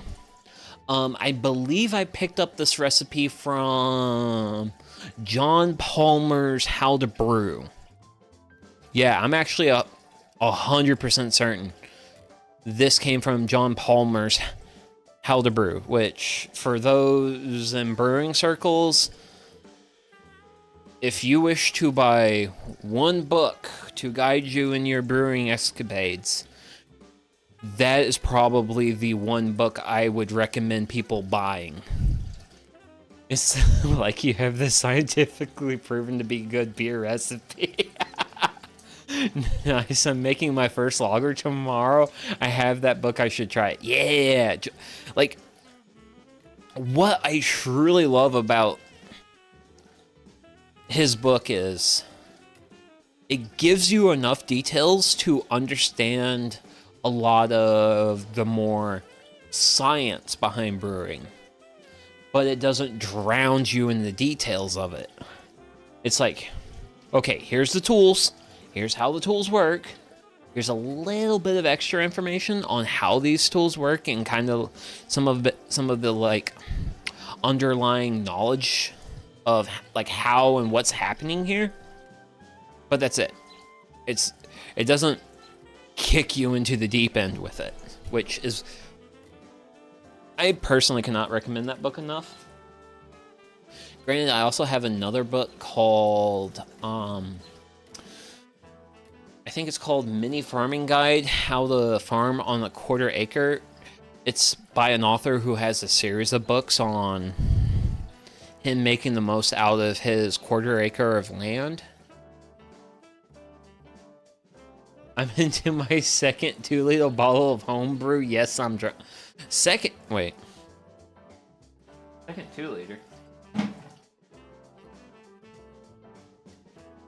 So this Vienna lager, which coincidentally was originally an old Sapporo bottle. This is my third brew of the night. Granted, once I finish off this Vienna lager, I'm going to be having what I will personally consider the special beer of the night. And the special beer of the night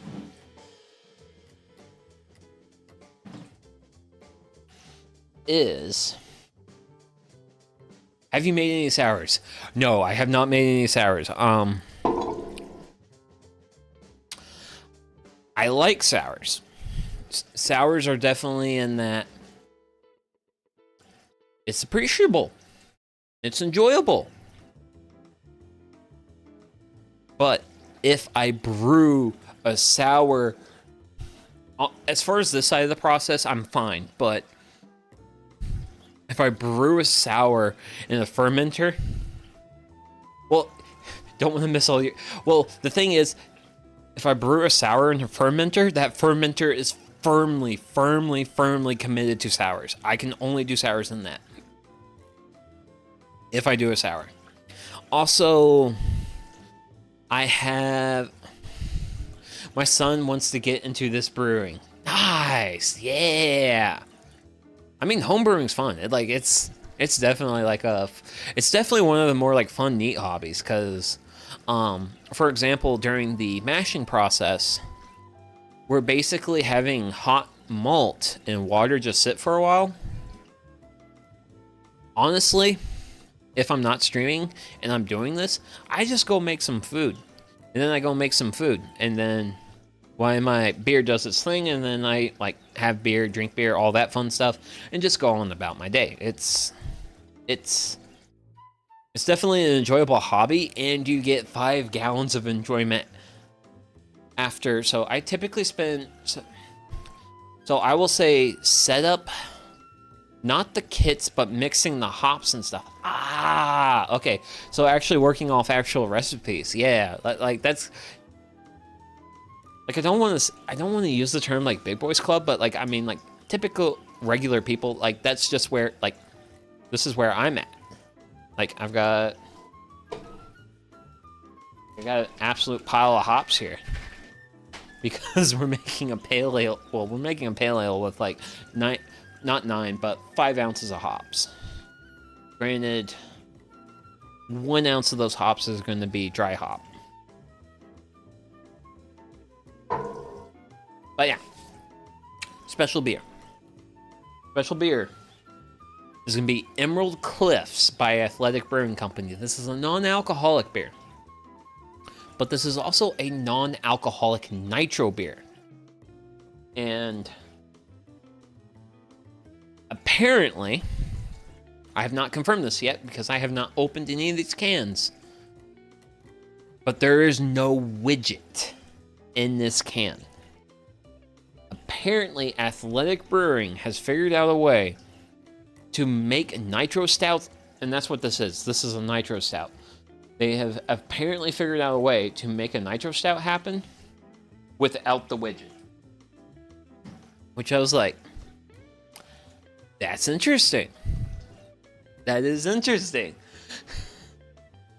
I want to try it. So, and apparently you have to mail order it. Well, not mail order. Oh gosh, mail order hasn't existed for a long time.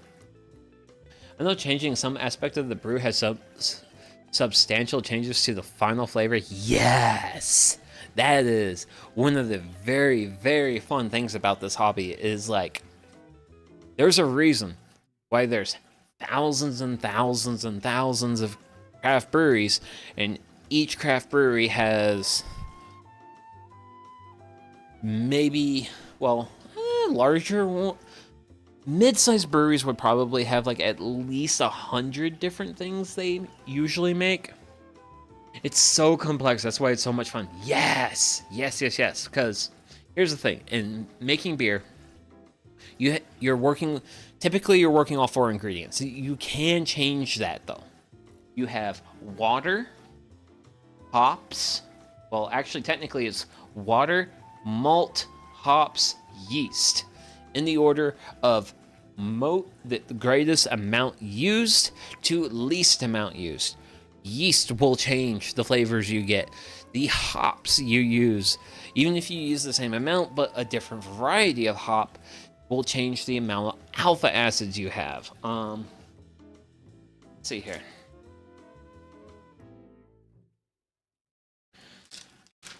Where's something I have that has like a couple different like hops in it? Okay.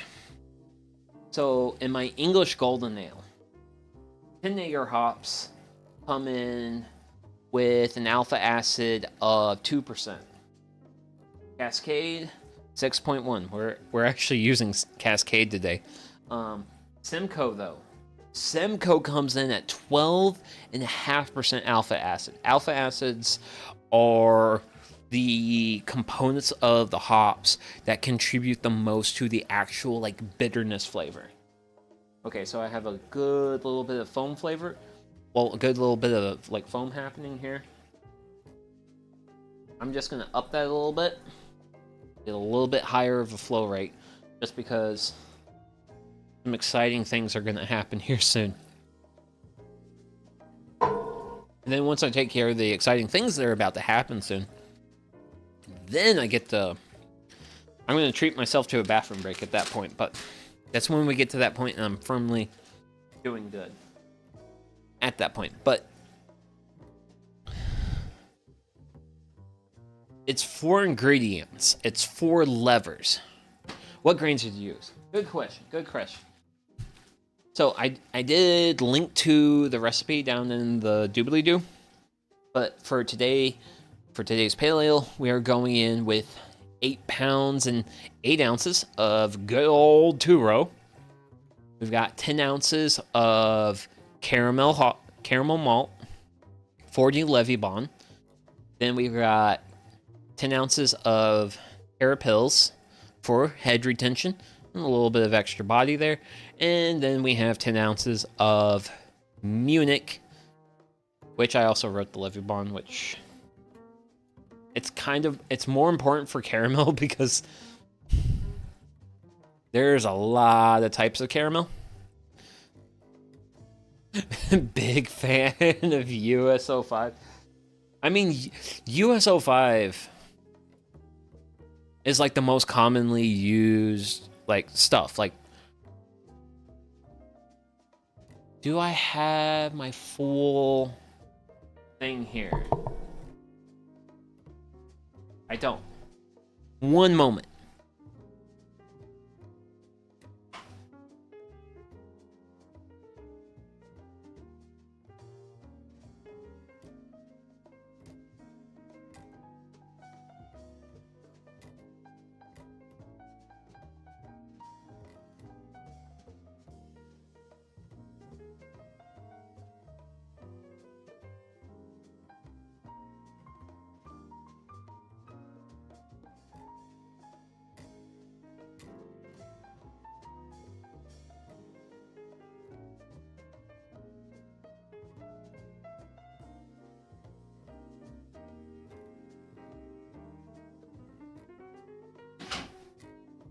Let's see.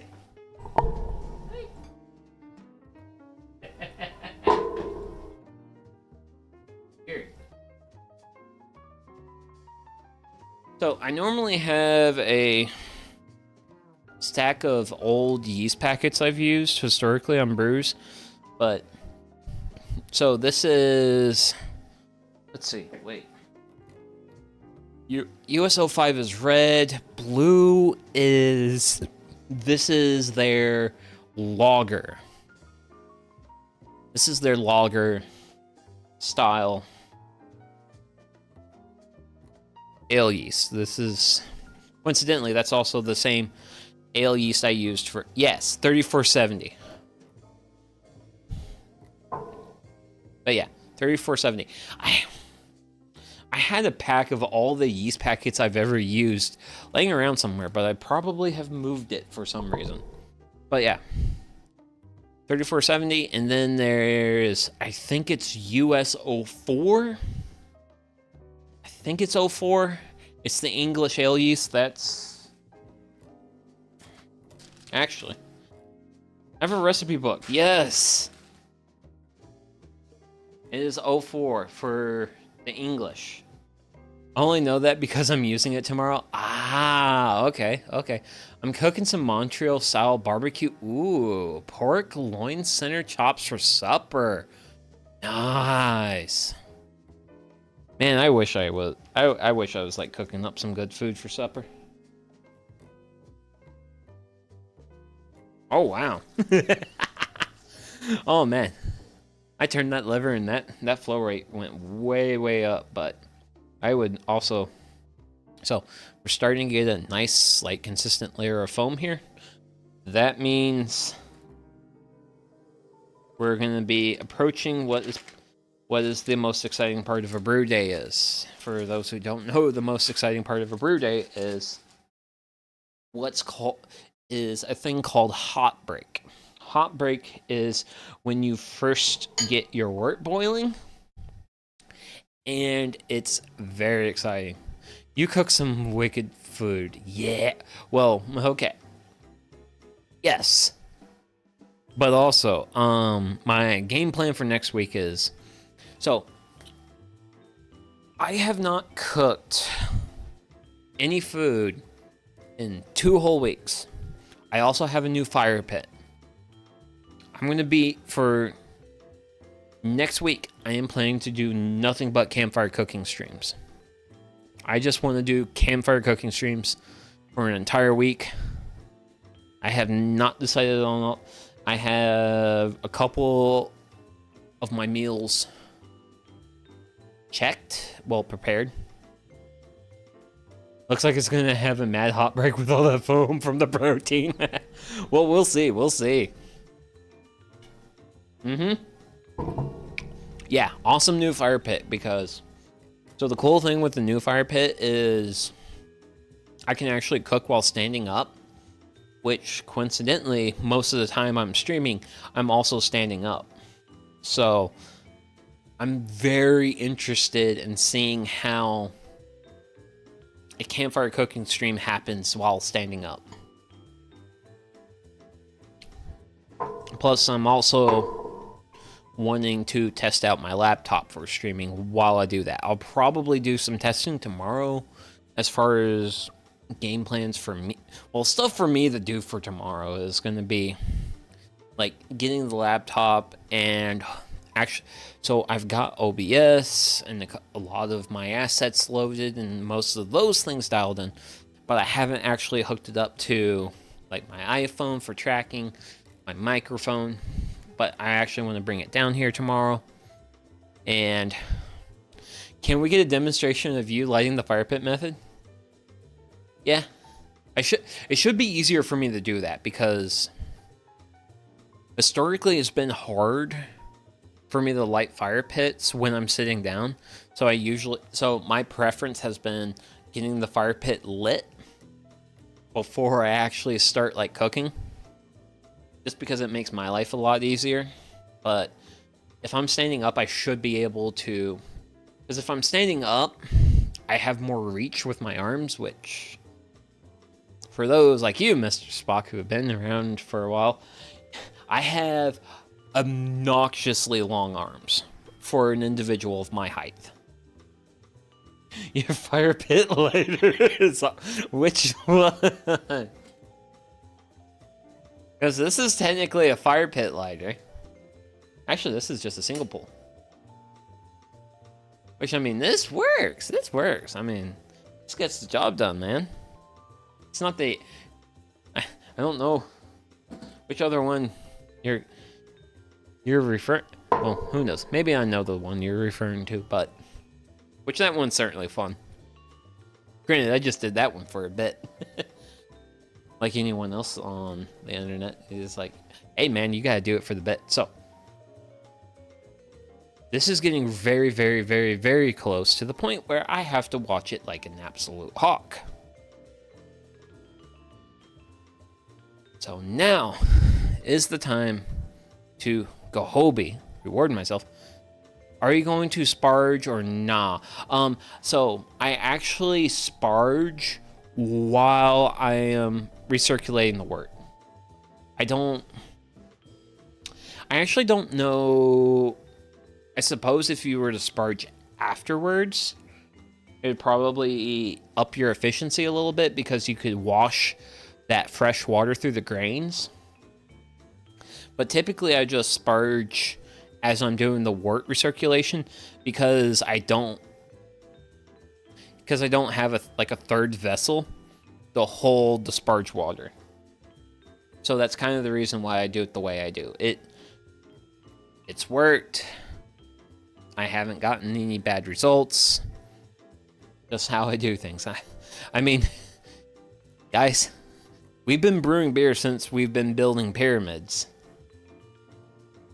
It's not hard. It's not hard, especially if you're just aiming for an okayish result. So, I'm gonna crack this bad boy open. So this is the Emerald Cliffs. This is the Nitro Stout from Athletic Brewing. I had it stewing for 6 months. Oh gosh. I hope that was like some high ABV thing.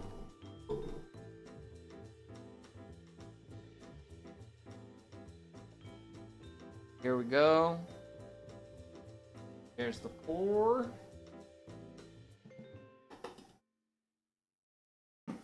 So, typically I see a lot more nitrogen infusion, but definitely seems to be... I was a bad kid. Don't worry about it. But yeah, typically I see a lot more like nitrogen bubbling through the stouts when I pour them out like this. You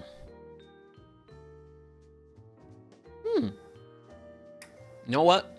Solid. Really? It does have that one aspect Athletic has with a couple of their brews where like there's this off bitter note. And it's definitely a hair bit noticeable in the stout, but it is definitely creamy and smooth.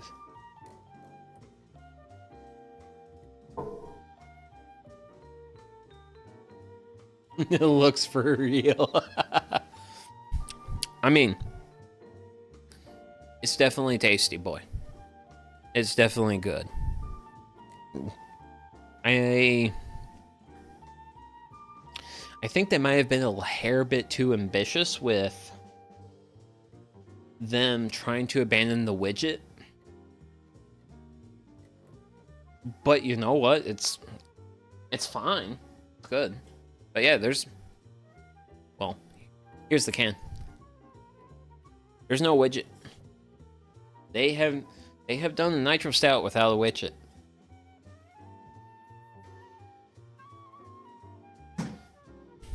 Granted, oh man, I would love to know what the quality control. Oh no, I'm drunk typing. I can't blame it on spell check. Mr. Spock, just keep blaming it on spell check. It's what us real drunks do.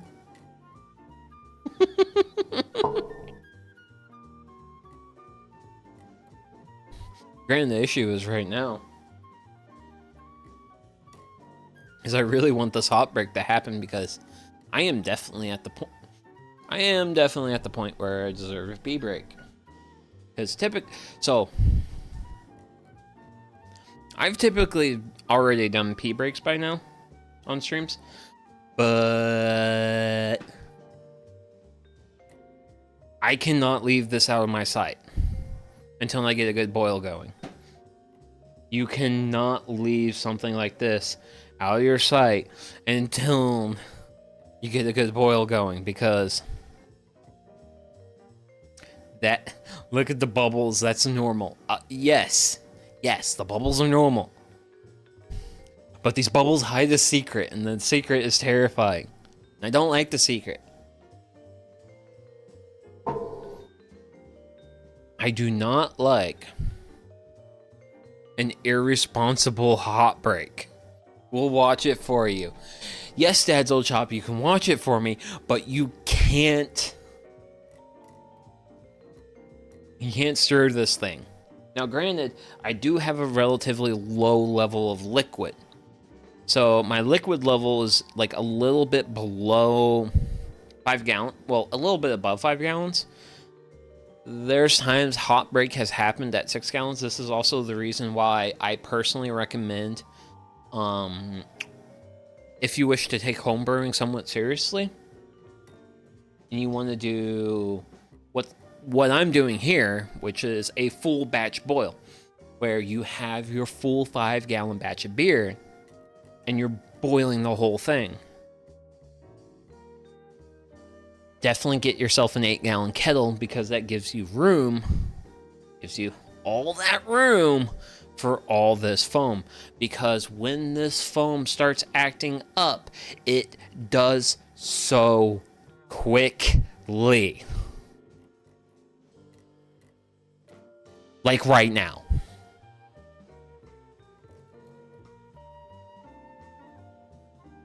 This is the reason it's growing. I don't want it to grow.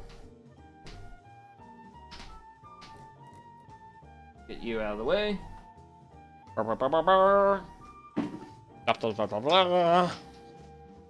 And now we stir this very, very, very, very, very, very, very, very, very, very aggressively.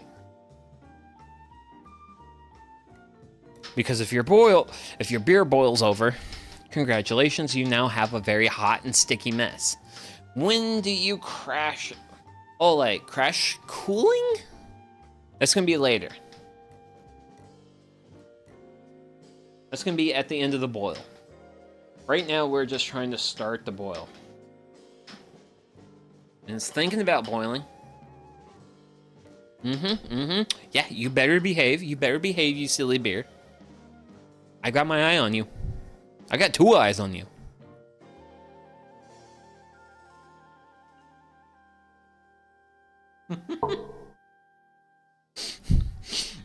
This is just the... Guys, this is just the process of making beer. We've been doing this for like nearly 5,000 years. Also, beer might be the reason why we actually have civilization at all, because it was like, wow, if we take these grain thingamajiggers, we can make alcohol with them.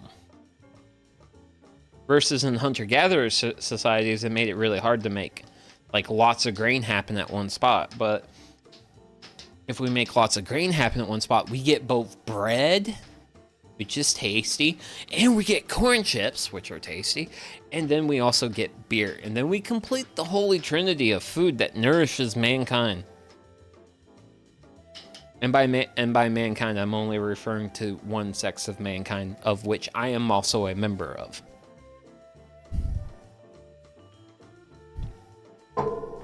But so far, so good. It has not been too naughty with me, which I'm very, very happy with. But I'm still... I got my... Actually, I can watch it. And I need to remember the fact that when I'm doing hand cams, I can also watch something in OBS. In addition to IRL.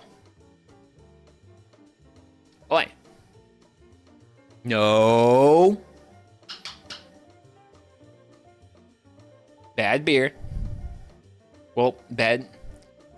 They paid the pyramid workers beer. They were not slaves, but paid workers. Yep, they were skilled tradespeople. Jiminy Crickets. Here we are.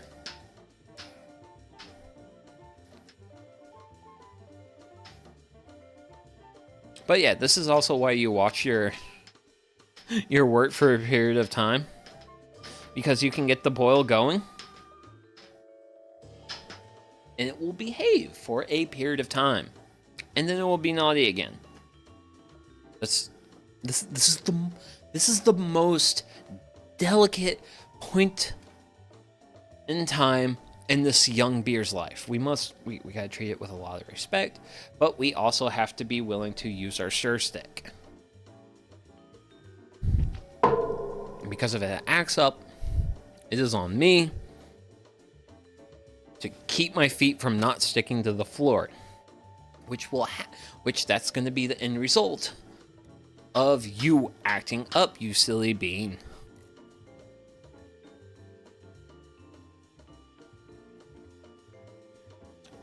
Because when the wort boils over, that's what you end up with.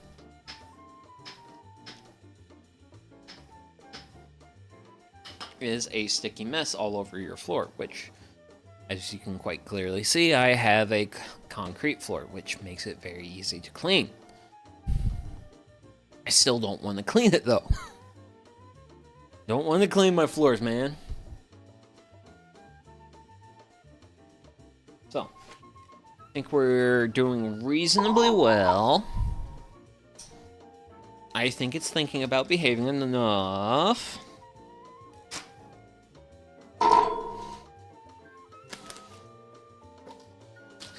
I think our wort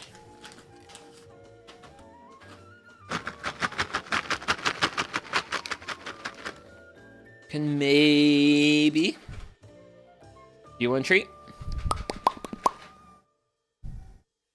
Are you gonna be a good boy? You're gonna be a good boy, I'll get you a treat.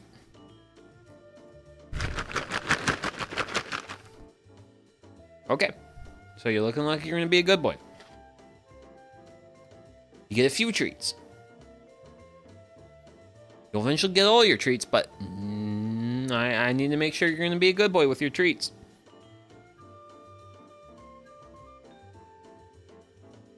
Okay. You get a few more treats. And by the way, guys, the treats in this situation are just Cascade hops.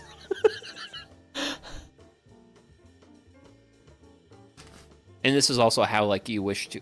This is the best way to add hops, is you wish to add them slowly. Because what happens is when you add hops to the wort while it's boiling like this, you're creating additional what are called nucleotide sites. Nucleotide sites are areas where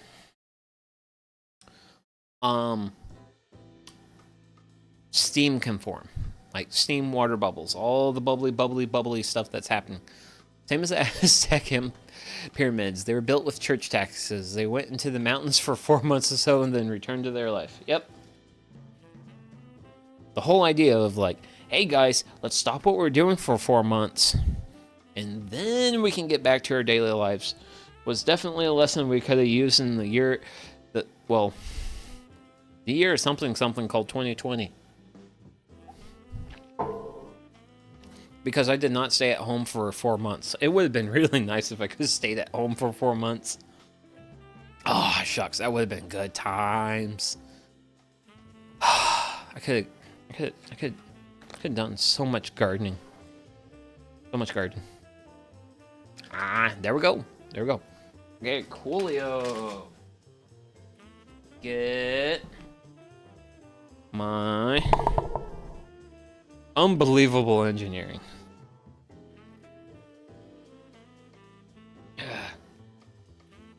So I'm gonna go ahead and just reuse my timer from earlier. I am reasonably competent. That's not gonna do anything too particularly naughty. And yeah, my bladder's at critical, so I'll BRB after here in a little while. So see you soon.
Okay, I'm back.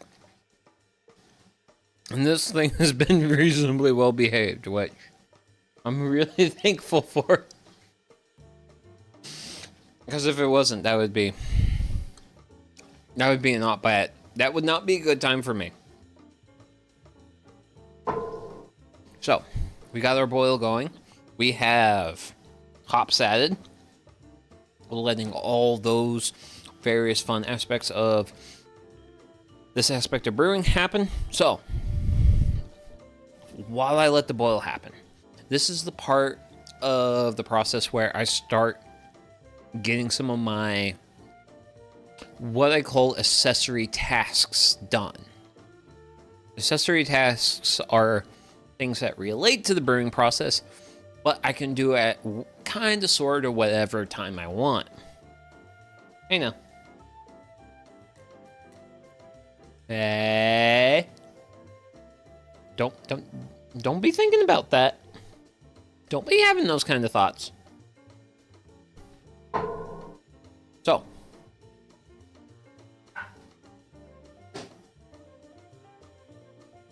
one of those accessory processes is, well, it's behind my model. You can't really see it. Well,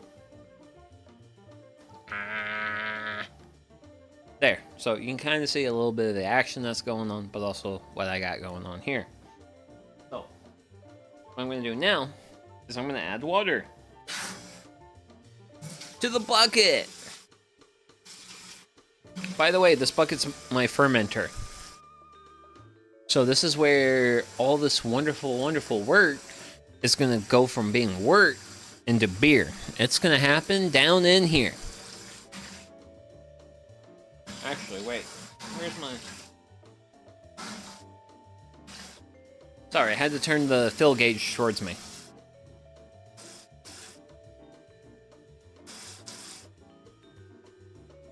So, I'm wanting to get 2.5 gallons.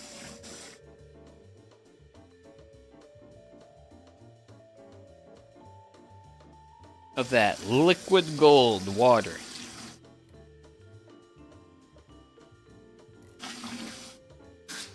And I'm gonna call that, and then I'm gonna check. Ah!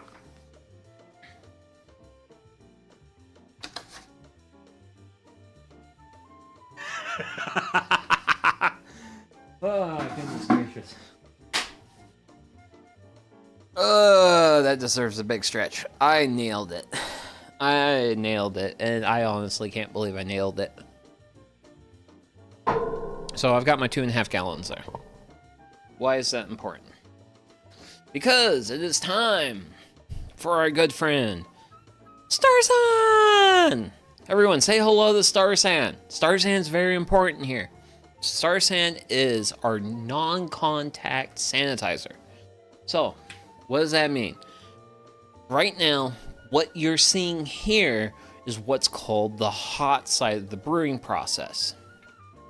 in the hot side of the brewing process, you do not, your equipment must be clean, but you don't have to worry about it being sanitized.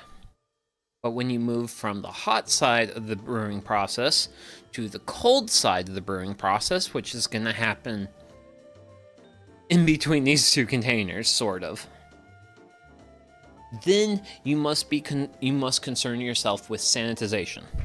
And this is where Star Sand comes in. Star Sand is a mixture of docylate benzene sulfuric acid. An acid I cannot pronounce. It is 15% that. Then it's also 50% phosphoric acid, which I know phosphoric acid because that's a fun acid. In industrial applications, that acid is used to etch metal. Fun stuff, very fun stuff. And then inert ingredients for 35%. So it comes in this fun bottle, which, by the way, if you ever see chemicals stored in a sort of bottle like this, those are fun chemicals. So I'm getting pretty close to the bottom. I don't have a lot left of my Star Sand in this. So I might be a little bit extra fighty tonight. But what I'm aiming for is hit that half-ounce mark. That half-ounce mark in this bottle turns 2.5 gallons of water into a contact sanitizing solution. And then I pour that in there. For those who are wondering what the cool thing is, you just pour that in there. The remainder of your liquid in this container actually stays in the container. So you can measure out however much you need, pour out what you need for your application. And then you put a child-safe locking cap back on, because children unsupervised adults who don't know what they're doing should not have access to this. That's dangerous stuff. It is a sanitizer. It basically kills it kills living things on contact. And I know to treat it with respect, because if I dip my hands in it, my hands feel strangely smooth afterwards. So I kind of treat the stuff with as much respect as I possibly can. But that is one of the things I need to worry about getting ready while this process is happening. So, and that's kind of the thing that makes brewing a little bit, well, the actual like boil portion, words, I don't understand. Mostly because of tiredness at this point. I still don't even remotely feel beer. I should probably fix that. So, since we are throwing hops at a thing, let's get ourselves an IPA. I figured it would be good to have like a IPA for today, just because we're making a... I wanted to get Sierra Nevada's Pale Ale, but my grocery store did not have it in stock for reasons I do not understand. They replaced it with Sierra Nevada's Hazy Little Thing, which I was like, also good, but I would prefer to just buy a 6-pack of the regular Pale Ale. So since they didn't have any 6-packs of the regular Pale Ale, or even the 12-pack, I would have bought the 12-pack. I'd been a little bit alcoholic of me, but that's fine.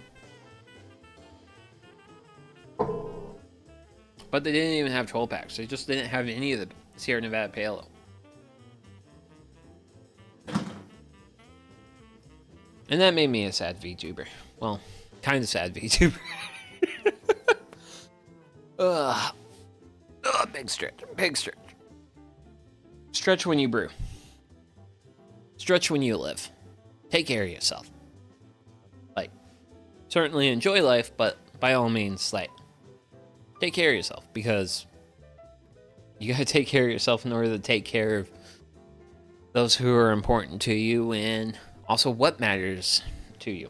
In my case, beer matters to me. Because, well, this is where I'm at in life. Okay, so I'm shutting that off because I had a really slow drip there. But what I also just noticed is we're just a hair bit under our 6-gallon mark, which kinda shall kettle coon off a little bit more. Ah, Pickle McDillionaire, hooray, beer. Yes, sir, cheers to... no, can't do it that way. I gotta do it this way. You gotta be able to see the beer. But behold, the delicious beer. The one... well, so, this is beer, this is pre-beer.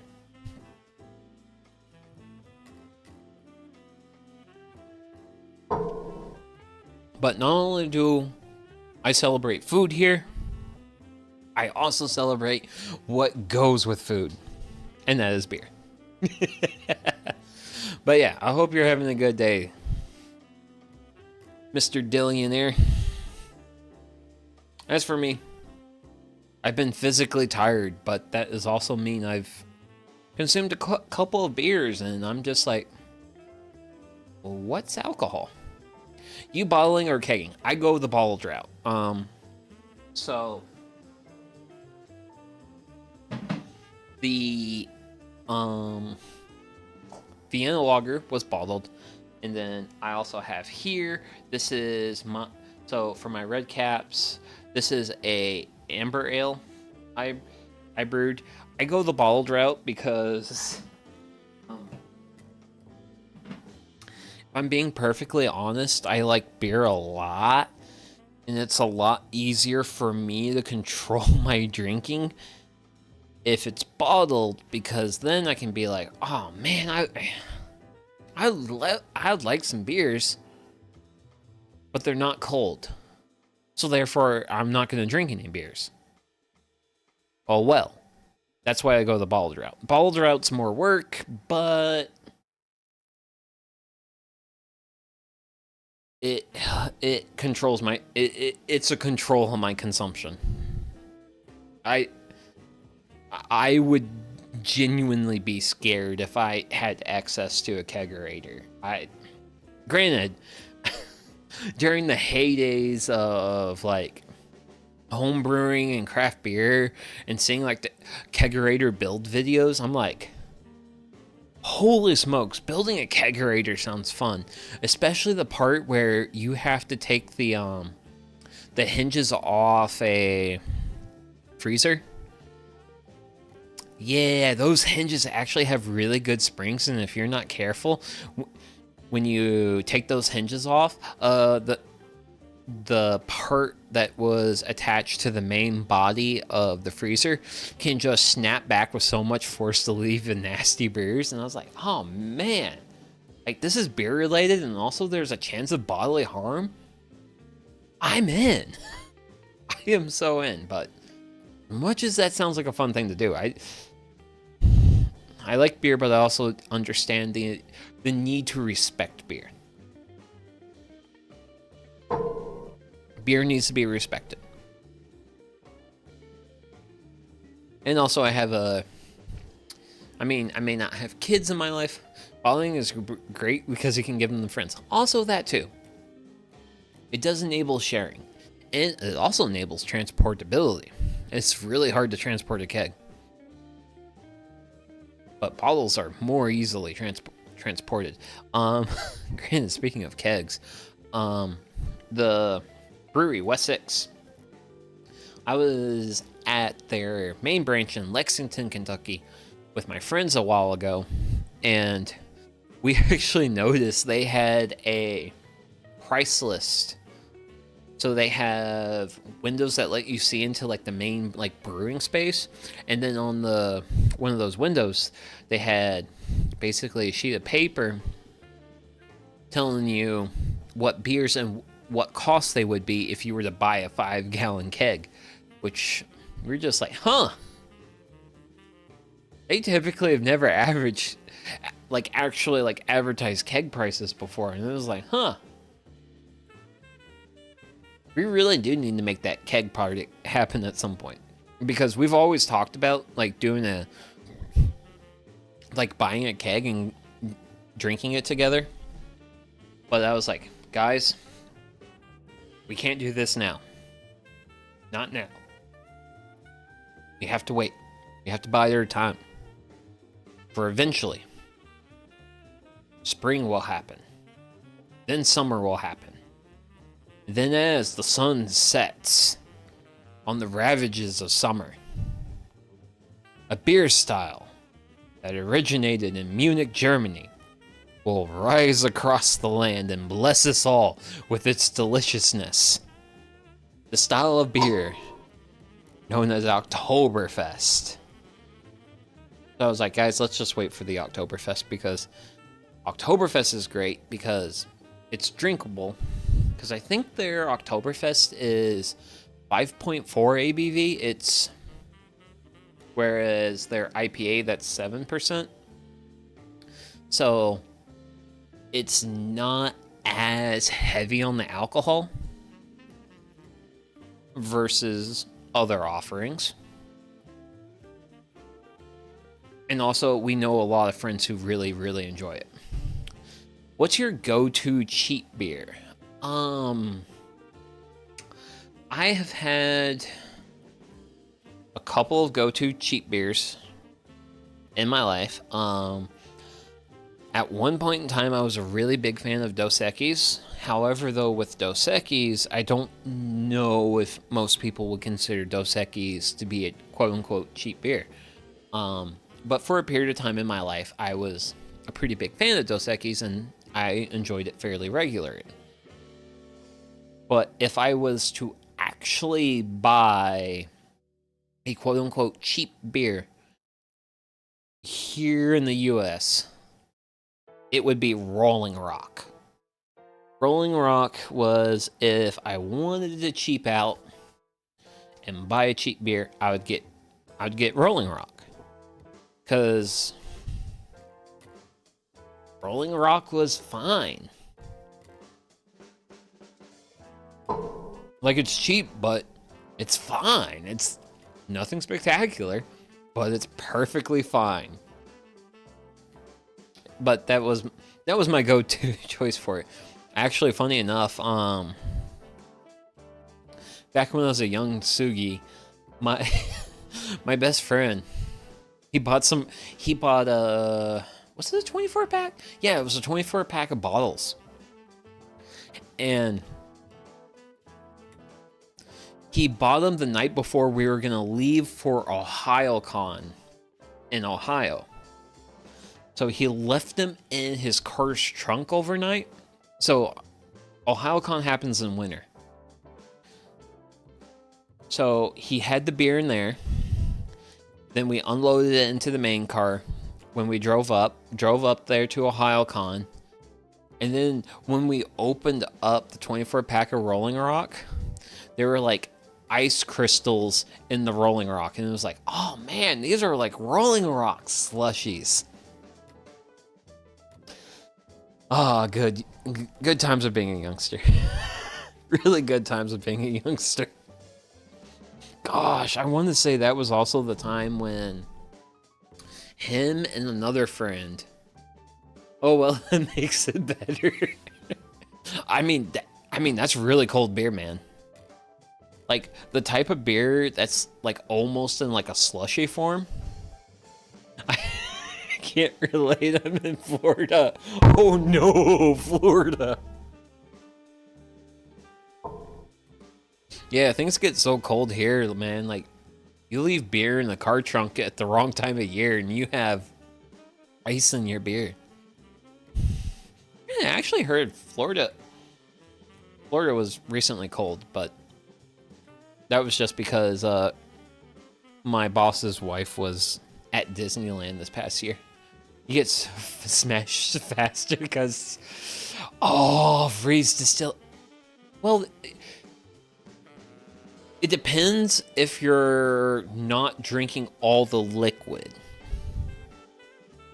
For me, I like the idea of having a couple of ice crystals in the beer, because then the beer's like really, really, really cold. But I've almost killed everything. Oh no. Ugh, Florida does not handle 30 degrees very well. It doesn't. Florida sees 30 degrees and it's like, what is going on? This is not normal. Which for Florida certainly is not normal. As for other locations on the rotation, I modified my fridge for cold crashing so it holds exactly 32 degrees Fahrenheit. Nice. Oh man, that's nice. Yeah, if I want to cold crash like a beer I brewed, honestly, I just throw it in my downstairs fridge and just call it done. I don't really go too extra past that point.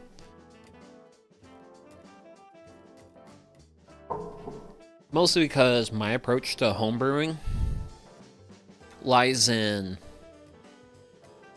what is technically the minimal amount of effort that gets me the results I want. And you know what? This has worked. It has worked. It has worked for a very long period of time in my life. And all that. Also, I may have been rambling too much. Okay, so I still have a half hour. This is actually a really good point for me to worry about my next thing. Sure. Let's get you.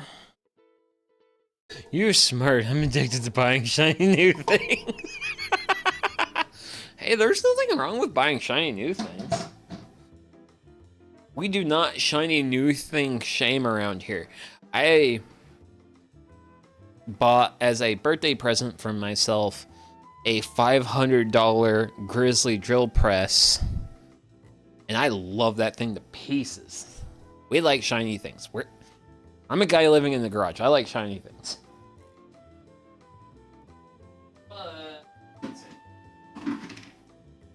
Oh no.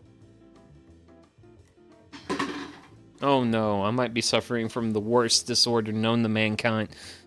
Well, actually, literally known the mankind. I'm short on 5-gallon buckets. Honestly, my beer tasted better with a simple setup. I mean, I've been perfectly happy with the beers I've gotten out of this setup. It's weird how you can leave wort exposed for 2 hours, but once it's fermented, it instantly goes stale upon exposure. Yeah. Yeah, I think a big part of that is... Actually, I don't know. Because technically speaking, wort should be very easily, spoilable because of all the sugars in it. But once you ferment it out, then you have alcohol in it. Granted, I could also imagine some of it could be like oxygen exposure, because there is one time you want to stuff a whole bunch of oxygen into this bad boy, and there's that one time, and that's it. After that, you do not want any more oxygen in this substance. Words. I need to grab a mashed ton. And not whoopsie. Yay, not whoopsie. Oh, definitely oxygen. My hazies go back. Oh man, that's like the thing with hazies, is like they go bad so quickly. But yeah, so just kind of show you like the grain bed thing. So You see how we have like this really like fine haze here? And then if I stick my hands on, and then the texture changes. So you have a coarse texture here, but you have a finer texture up and down. That coarse texture is the, those are all the floaty bits. So when you recirculate the wort, you concentrate that on the top of the grain bed. That's why when I raked my hand across, I exposed the grains. False bottom or mesh tubing. Mesh tubing. I have a stainless steel mesh at the bottom of this. But this is the thing I like to do at this point in time. Same. Where'd you go? Oh, there you went. Oh yeah, this is the thing I like to do at this point in time. Is just get my mash tun cleaned out. Because I want this cleaned out now. Well, I want my mash tun cleaned out before I start chilling my wort. So I've got a less than 5 gallon bucket underneath me. I'm gonna try and get this bad boy cleaned out.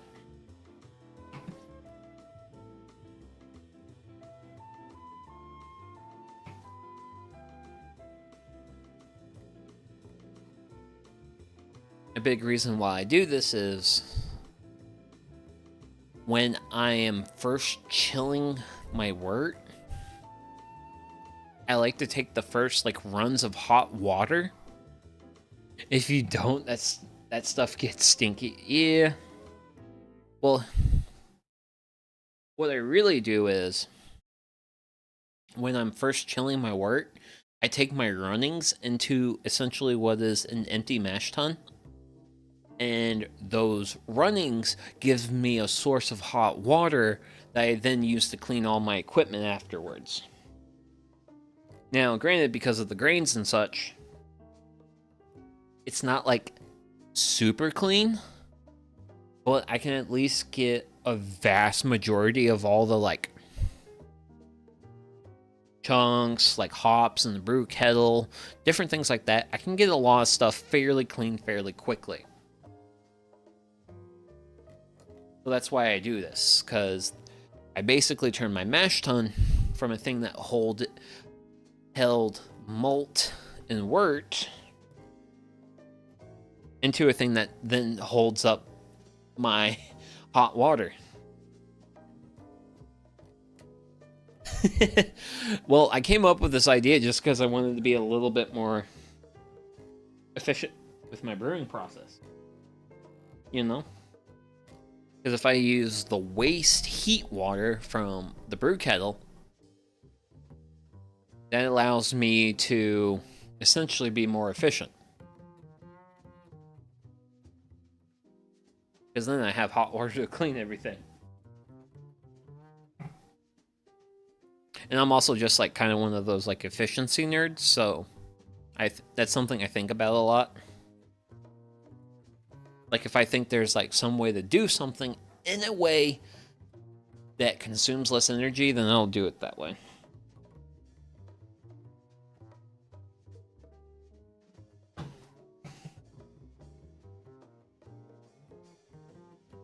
So, really starting to get this scooped out.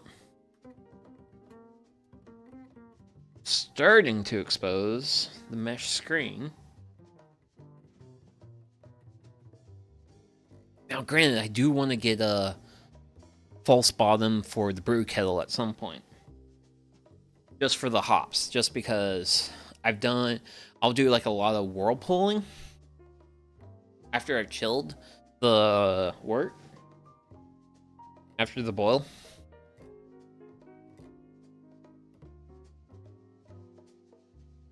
But I really do. I want to get a false bottom or like one of those like screens you can actually like set in there.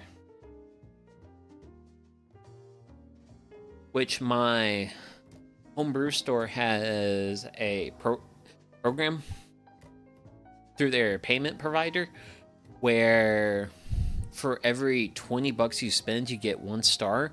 And then once you get 20 stars, you can then get 20% off your next purchase. And I think one of the things I'm going to spend with that next 20% off is getting a screen, either a false bottom screen or like a holder screen that will like just like hang on the side of the brew kettle for the hops, because I could really use something like that, especially when I use my homegrown hops, because homegrown hops are, if you traditionally work with pelletized hops, which are the hops in these magic bags, and then you go the whole cone, you will never be prepared for the kind of mess you'll get. Like there's just no preparing for that. So give this a nice good shake.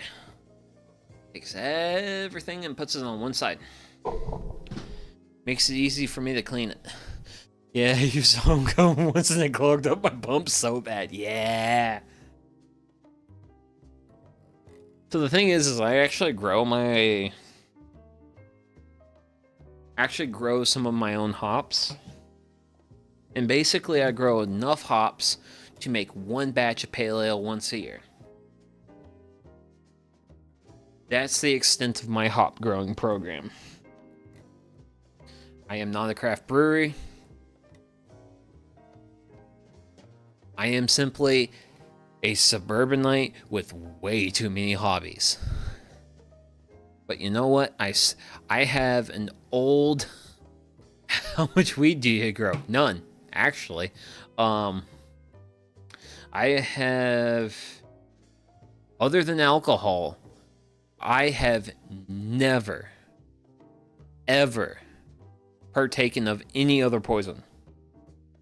I have not tried weed in any of its various forms. I haven't tried any other drug. And the thing is,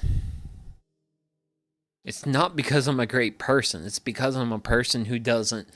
I am a very unsocialized person, which is kind of one of the fun things about doing this, is it gives me a chance to socialize myself better. I was also homeschooled for 6 years. So I haven't been exposed to a lot of those communities. So alcohol, aren't we all? No, there are people who actually get socialized. There are people who are weebs and actually have vast friend circles. Those people exist. I am not one of those people. Oh, I thought you were going to say you couldn't find any books, but thank you. Oh no, it's just so a lot of like doing like weed and like any other drug, it's just a matter of like the social circle you're exposed to. As for me, I would need the social circle in order to be exposed to those things, and I'm not. Look, that's actually, funny enough, that is the reason why I'm into beer. It's because my what social circle I had exposed me to the beer. And I was like, you know what, this beer stuff is pretty neat. I like this beer stuff. I should try making it. Because coincidentally, I also hated myself. That's actually why I picked up brewing as a hobby. Because I got into brewing because I dislike the fact about myself that I never made anything. Home brewing was my first step in moving towards a path of being a person who's not just a consumer. I met this one guy on Facebook Marketplace who said he would trade shrooms for homebrew. Weird. Honestly, that seems perfectly normal for Facebook Marketplace. Which, funny enough, that is actually something you can do with homebrew. You can totally trade it. It's just you cannot sell. Under no circumstances can you sell the homebrew. Granted, you can definitely give it away, though. You can't sell it, but you can also be like, hey, buddy, thanks for your help with that one It's a shame. There's reasons. There are reasons. They are good reasons. So there's a believe it or not, there's actually a well, to be fair, you can't trade yourself for shrooms. That's shrooms. That's not my world. This is my world. Grains, hops, water, and yeast are my world. And my hands are disgusting right now. That's what a towel's for. Granted, I saw... So, there is the American Homebrewers Association. They're kind of... It's weird because they're kind of a trade organization for homebrewers, which it feels weird that there's a trade organization for homebrewers. But I guess that's just what happens when you have like a hobby that's like that popular with as many people as homebrewing is.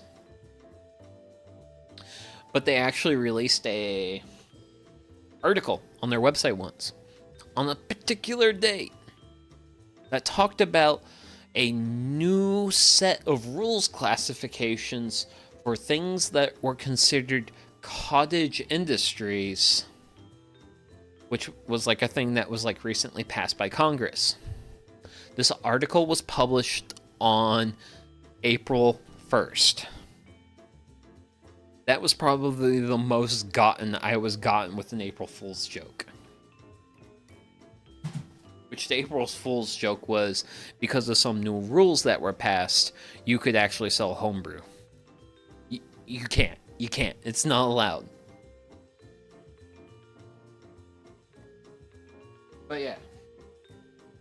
I need more 5-gallon buckets.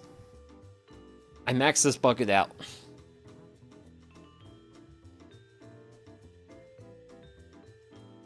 Granted, I also have some of... So some of my buckets I also have... I have leaf mold that I've been using for my seed starting stuff. And then I also like throwing like sawdust and stuff. Why do I have to have like a lack of a 5-gallon bucket problem? It's like, Sugi, you're just a guy who makes stuff. That's a problem. It's a problem people like you have. Okay, what's my time? Ooh, okay. Nice. Sort of. Oh, God. The bottom of that bucket was dirty as hell. And by the way, that was my lid for my fermenter. Oh, man. Oh, man. Oh, man. So, wort chiller is going to go into my sanitizer. Why does Sugi put his wort chiller into a sanitizer? Because it gets dirty. It just gets dirty. So I'm going to clean it up before it goes in here.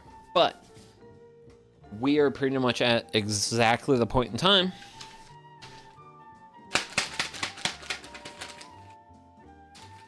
I'd love to see an update on this beer after you try it. So, any beer that I homebrew, I will always taste test on a future stream. So, for today, I taste tested my Vienna lager. After I finish this IPA, I'm gonna taste test my amber ale. My amber ale was actually my most recent brewed beer on stream. That I brewed that at the beginning of December.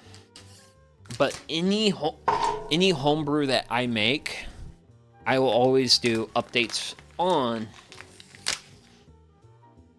but that typically happens on like either a campfire cooking stream where I'll have the beer as part of my meal, or it has a chance of happening on a brewing stream. So for the brewing streams, my goal for these is to do one every 3 months or so. So 4 times a year. Primarily because I go with a more simplified process. I don't get too adventurous with what I do. I don't do decoction. Damn it. Decoction mashing. I don't do that. I've never done that. I'm a new subscriber. You just showed up on YouTube. Well, thank you for subscribing. But yeah, I usually will do updates to anything I brew. Anything that gets brewed, especially on these streams, I will, because I will probably get 24 bottles of bombers and then a dozen bottles of 12 ounces. So that gives me plenty of time to partake of the beer and just talk about it. That's also a reason why I do this, is it gives me an opportunity to record this and also just be like, okay, here's exactly what happened the day I made this, because, well, I've had days, I've actually had days where I've had too much of this stuff, and yeah, I forgot what happened. Well, I forgot the details what happened. Gosh, like a real funny example, like in post time, that I think is genuinely funny, is I was brewing beer once and I confused the Fahrenheit and Celsius sides of my thermometer scale, and I got so lost in the sauce of my mash temperatures once that, like, waking up, looking over my notes, and then realizing, because I was just like, why was I having so much trouble with this? And then I realized what happened. It was just like, God damn it, this is funny. That's funny.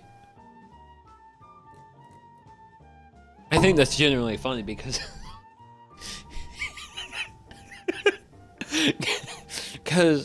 if you think you're doing something at this level and this is 140 degrees Celsius, did you stream it? No, that was not a streamed one. That was actually one of kind of my earlier mistakes in homebrewing. Well, I actually don't know if that was early. I want to say that was 4 years ago, 4 or 5 years ago. It was definitely a period of time before I started streaming. Actually, wait a second. I know I made a note about it. Actually, whoa. We're going deep into the notes. Oh, dearie.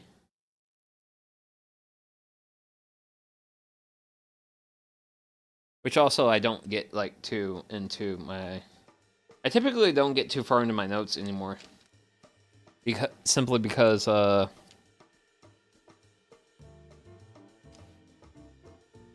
just have a fairly good... Oh, wow, wait, what? Are we that far in? I didn't think I would have been that far in. Smokes. Because I know I made notes of it.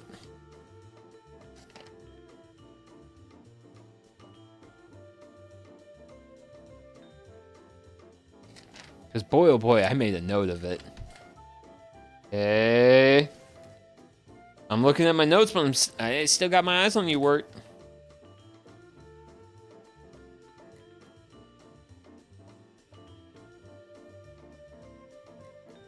This is the problem when you do this so much is you end up with way too. Oh, okay, okay. So I think it was during the dual page era? Maybe? Question mark?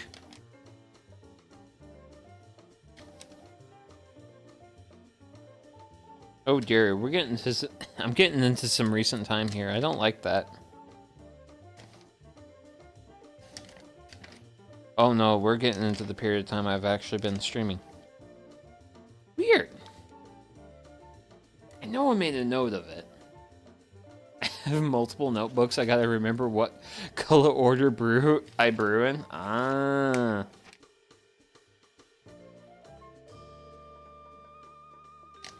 Yeah, I'm still on notebook 1 from myself. Oh.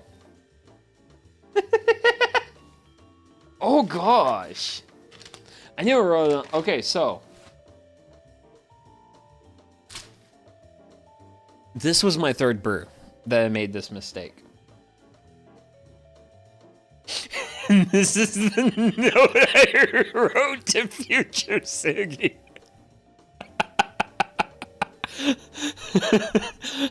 And this is the seriousness that I took that mistake.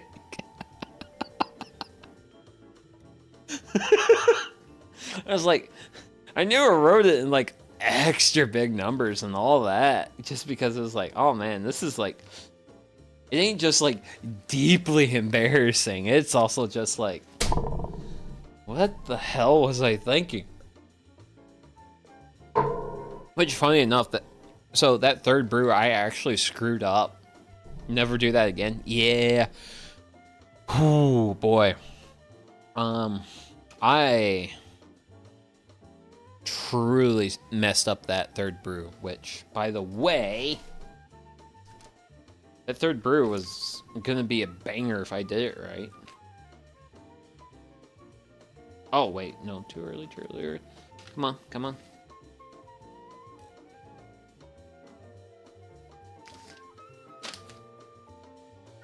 Must have been a strong bevy. So, that 3rd beer, which I've only attempted this beer once, and I need to.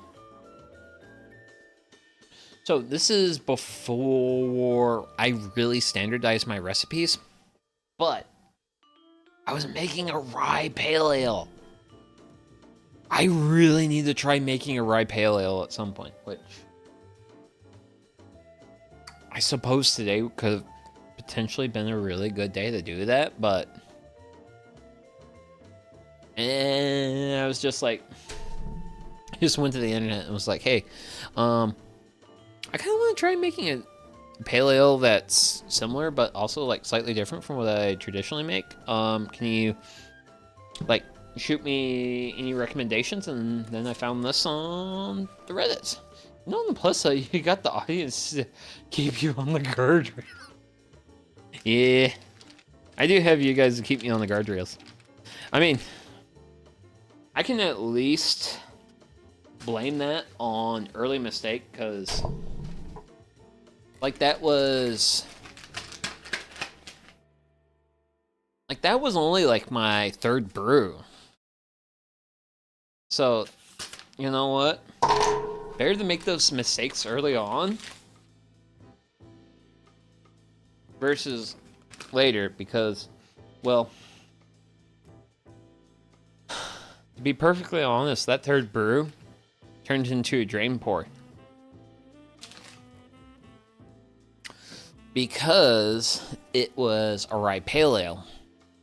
And I ended up using so many hops in it that I clogged my valve down here on my kettle. And when I clogged that valve, I panicked. And this was at the point where I've had my wort chilled, and I'm ready to bring my wort into my fermenter, do all that stuff. In my panic, I dipped my arm into the wort and used my finger to unstuck that valve. for you brewers in the audience, I am sure chilled wort with a whole human arm sent through it can figure out why that beer turned into a drain pour. And admittedly, that was kind of a frustrating aspect of it, because it was really on that line of whether or not I was going to drain pour it. But you know what?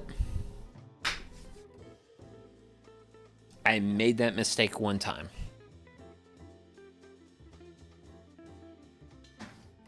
One-time mistakes is perfectly fine.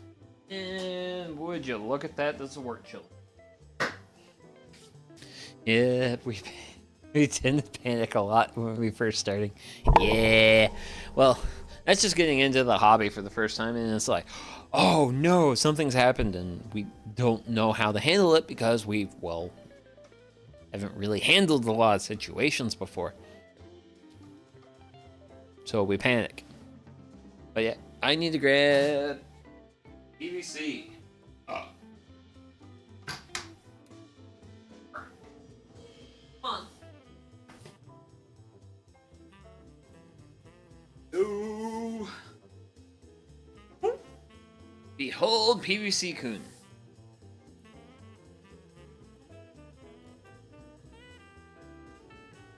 And for those who don't know, PVC Kun is what sends the wastewater from the wort chiller that does not go into the mash tun to the outside. So that's what that's there for. Because I am close to the outside, but I am not like readily close to the outside. And also, don't forget to drink your water. Drinking your water while you brew is very important. Very important to stay hydrated. That's how you don't make dumb mistakes. That is a very important cornerstone in not making dumb mistakes. Is staying hydrated. So, we're now moving on to my second homebrew of the night.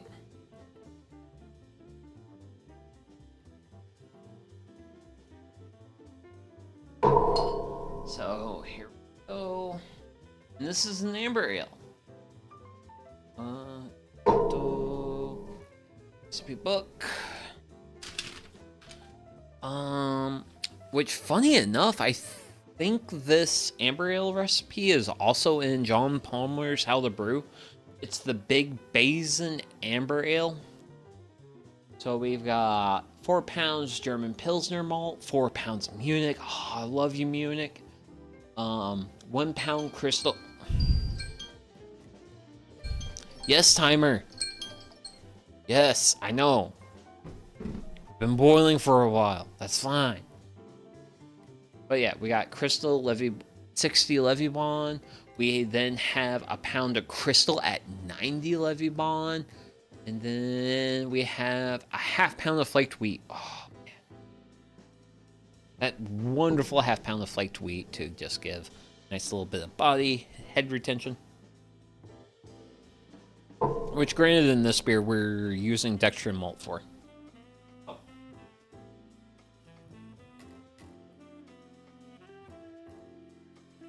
So, we've done our full hour boil.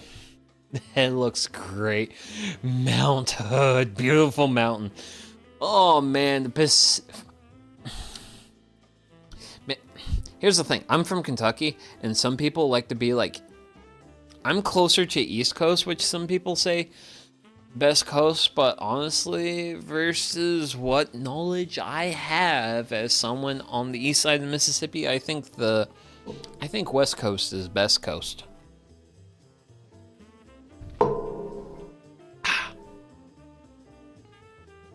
But yeah, we've got Centennial, Mount Hood, and Wallamonte. All really solid hops, by the way.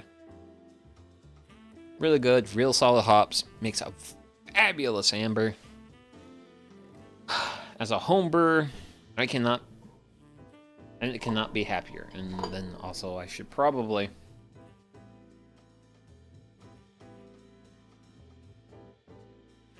I'm honestly not sure how much that really affects my finished beer. Knocking those hops that cling to the sides into the beer. But I think it does. Willamonte? Yes. Yes. Will am Willem Tit.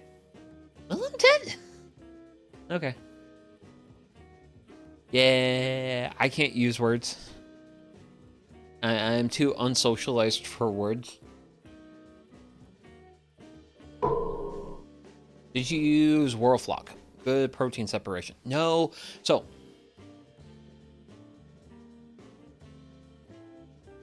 I have traditionally used...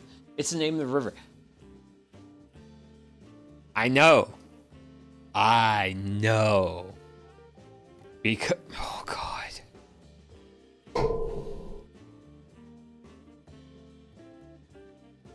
So, Haggle. I would like to ask of you, do you know of a board game that is very similar to Monopoly, but is not Monopoly, and is called The Farming Game? I'm actually genuinely curious whether or not you know of this. Because the farming game actually takes place... Oh, nope, okay. Oh, man. Oh, dude. Oh. Oh, no. Oh, we gotta save that for another period of time. So, okay. So this recipe calls for what is called a hop stand at 180 degrees Fahrenheit. Honestly, I am gonna just throw some hops into this bad boy. And let... Well, it calls for a hop stand at 180. And then let it sit for like 15 minutes. Honestly, I'm just gonna go flame out and throw my hops in that flame out. So that's gonna start a 15-minute timer. So I need to reset my timer for 15 minutes. So I've got a 15-minute timer running now.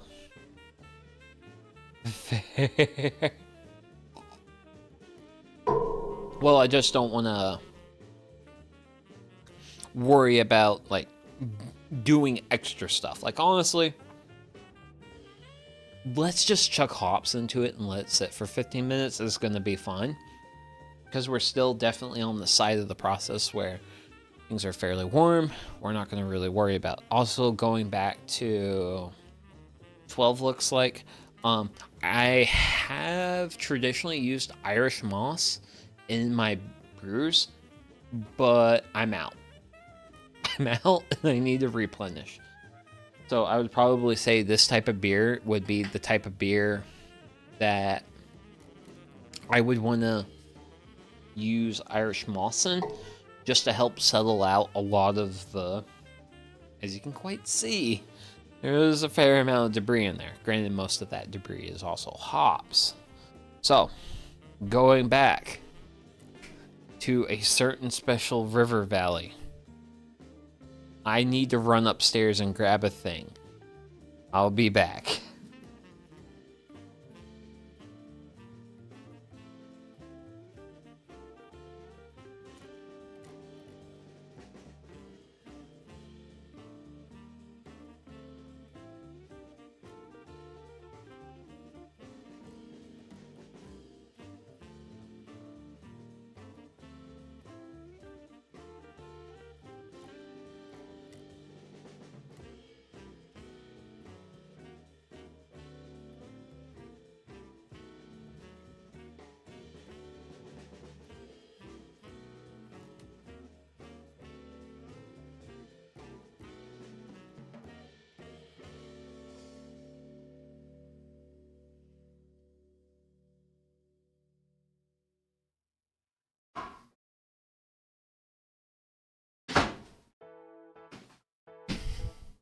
Okay, I'm back.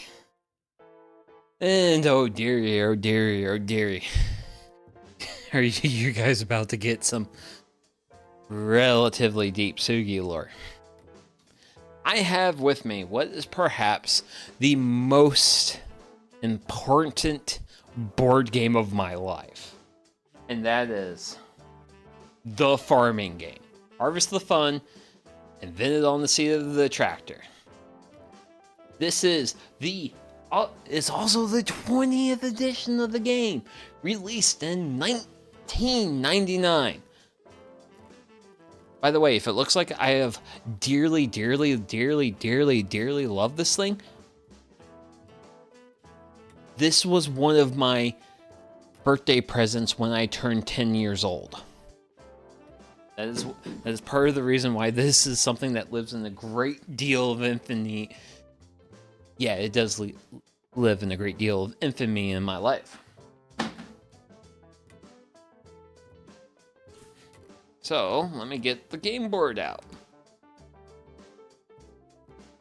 Oh, wait. What?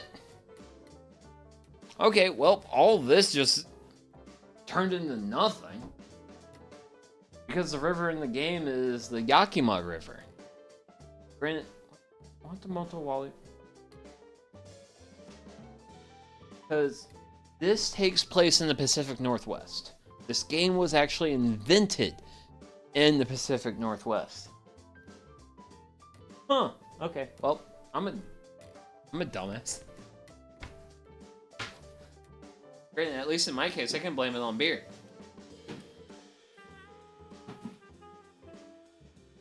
But yeah, I absolutely love the farming game. It is something very, very important to me. That was invented in the Pacific Northwest, and somehow some farming family from Indiana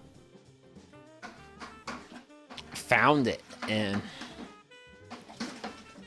had it because it was in my grandparents' collection of board games, which is how I was originally exposed to it. And yeah, but it does take place in that area because actually one of the cards, so there's actually a deck of cards in the game called Farmer's Fates. The Farmer's Fates are basically coin flips on whether or not they do a good thing for you or they just kick you in the balls. And one of the Farmer's Fates is Mount St. Helens Explodes. And the funny thing about the Mount St. Helens Explodes card is if you draw that and you know what that card does, you're gonna grin ear to ear when you get it, because the person who gets the Mount St. Helens card, yeah, you did good. You did good. You did good, kid. That's a good card. Because the card's literally built in a way where it's like, okay, if you draw the card, you're gonna get money. Good chunk of money. And rest of the players get to play the game of, do you survive or do you pay money? So it's one of those things where it's like, ooh, I drew this card. And everyone else is now groaning. And that's the fun thing about Mount St. Helens in that game. Granted, there's a lot of fun things in that game. And I would say the funnest thing about the farming game is a game that's kind of, it's very much like a Monopoly. It is, you go one way around the board, you make money, you invest that money in your farm, and build your farm up. The farming game is a game where you and your fellow board game players will hate that board so damn much I was really good at Monopoly. Oh, did you go for the Did you do the thing where you went for like the purples and the oranges between jail and free parking? Because I actually found out when I was a youngster that getting those properties paid very, very well, because young Sugi only understood big number good. So young Sugi would go for like Boardwalk and Park Place, Pennsylvania Avenue, those properties, and I would get trounced. And then my mom would go for the properties on the other side of the board, and she would win. And it's like, yeah, I also did that. Yeah, Monopoly is also one of those games where it's very much luck of the draw. Like, awesome. Damn it, I should have grabbed, because I do need to grab one more thing, because I have a fermenter here full of sanitizer solution that I wish to empty at some point, but we'll get to that when we get to that, because right now we're basically just letting work chill. But yeah, I played a lot of Monopoly as a kid. I played a lot. My family was definitely one of those families that did a fair amount of board game nights. We played a lot of Sorry. We did a lot of Skippo.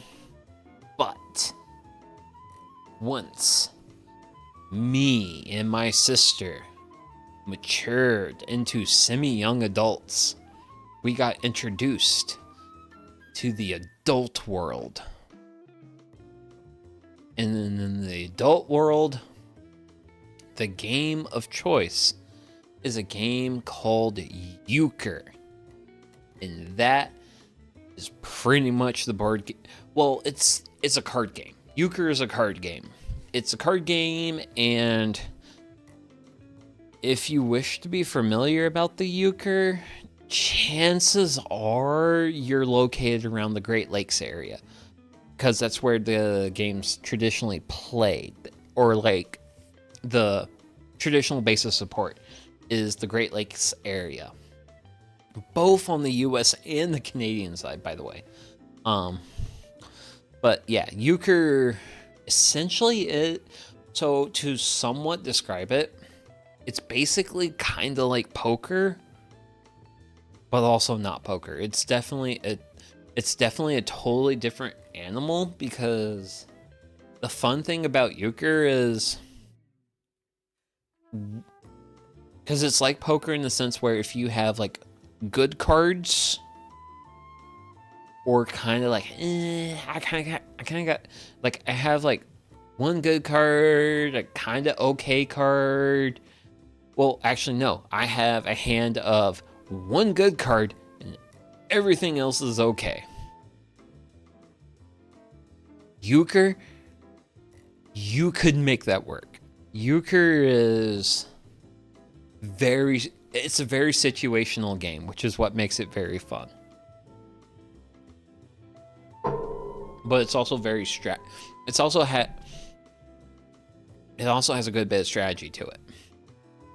And the biggest reason I really like Euchre is because it really hits that balance point between luck and strategy. Like, I feel like Euchre is very much 50-50 luck and strategy. Like, you could have garbage cards. With strategy, you could actually do something with garbage cards in Euchre. It's very fascinating of a game, which I will not even attempt to explain unless individuals here have some concept of what's called trump, or have played Rook before. So that will be an advantage in getting into Euchre, is if you've played Rook before. I just play video games. I mean, that's fine. I mean, I like playing Stardew Valley. Stardew Valley is actually real fun, which probably after last week, I'll be really overdue for a Stardew Valley thing.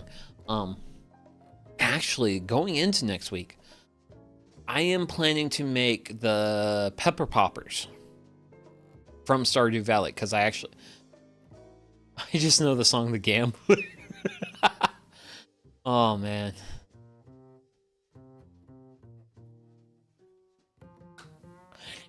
I actually know a VTuber from the area that might know what euchre is, and I might have to make that a collab. Pepper poppers sound delicious. Oh, man. Yeah, they are. Because guess what? These bad boys are going to be filled with cream cheese. And, well, it's not just cream cheese. There's also going to be like some other ingredients mixed into the cream cheese. But yeah, I'm looking forward to them. And also in Stardew Valley, you get the recipe from a guy called Shane. And Shane's the guy in the story who's felt very beat down by life and kind of has an alcohol problem because of it. And pepper poppers are like one of his favorite snacks when he's drinking. So it's like a drinking snack. So I'll be making that, having some brews. That will be one amongst the many recipes I plan to enjoy next week, because it's been 2 weeks. They're high in vitamin C too. Nice. I mean, granted, I'm not particularly worried about vitamin C because I usually drink 1 Ito-En tea per day.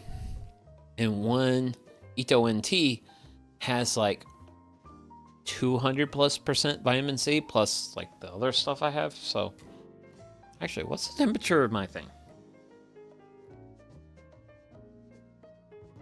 Oh wow, we're still over 180 and we are nearing in. So we pretty much are like meeting our hop rest, and we will end our hop rest and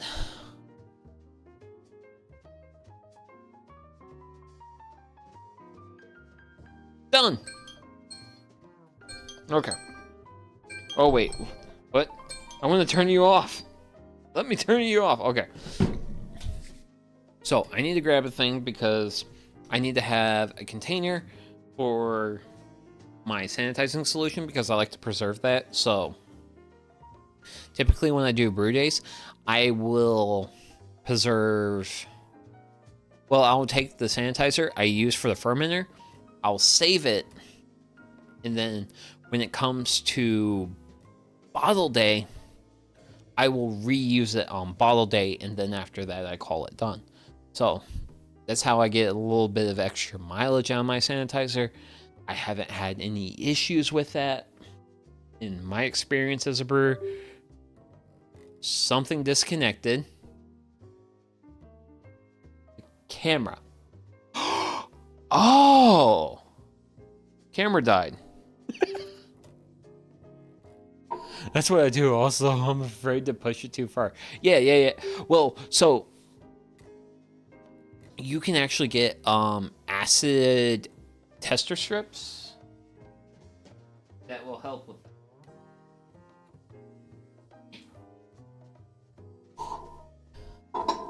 As long as it's below I just use a space. At least you're still. Yeah. Well, the GoPro died.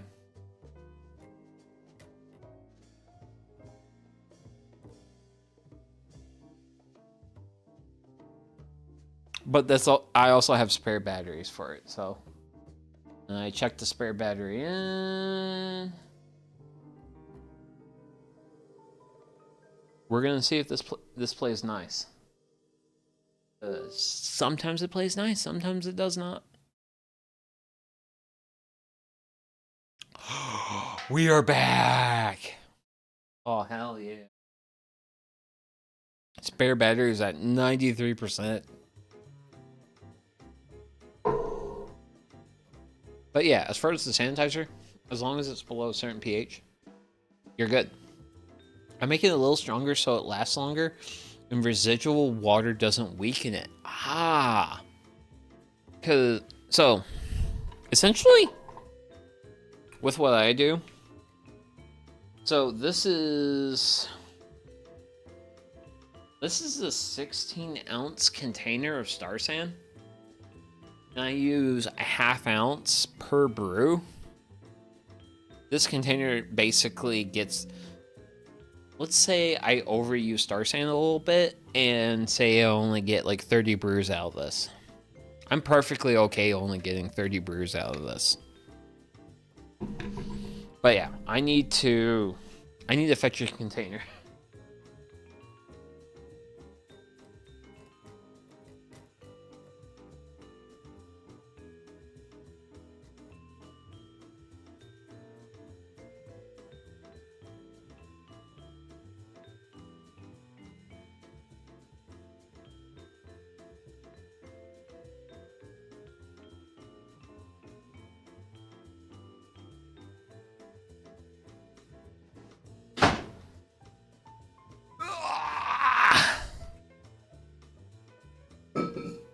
Some manner of extraneous effort.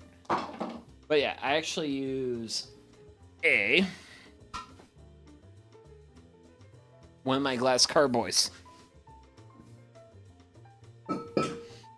as my residual. Hey, this is where I store my sanitizer when I'm not using it. So, let me get my work chiller set up.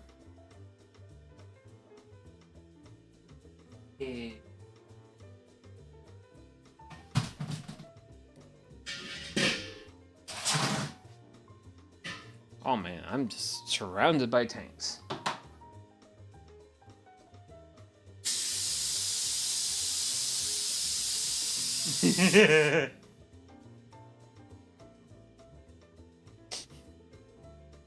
Oh, wowzers.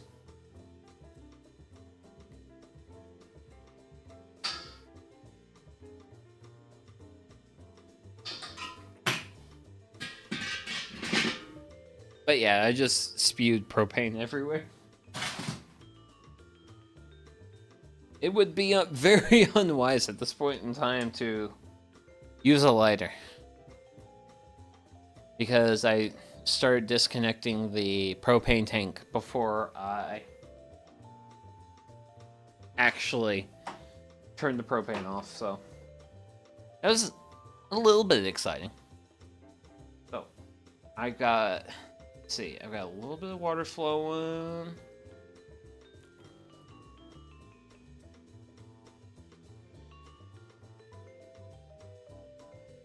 Because when I start out risking it all. Oh, I've got a whole garage door open over that way. So it's like a little bit of propane ain't nothing. Now, if I was brewing in a basement, I would be deeply concerned over a propane leak. Because the issue with propane is it settles because it's heavier than air. And you can get pockets of propane on the ground. And if a spark finds, neighbors think you're cooking meth. Oh my gosh. I don't want to think what my neighbors think I do. I don't want to know what my neighbors think I do. So, now that I've got wort flowing, wort's flowing, doing good there. Let me grab. So I got this beaker, this magic beaker from earlier. It's time for magic beaker to have their day. I miss filling propane tanks when I worked at the hardware store. I mean, I get my propane tanks filled at the hardware store. That's traditionally how I do my propane. So, I'm gonna cut open my yeast packet.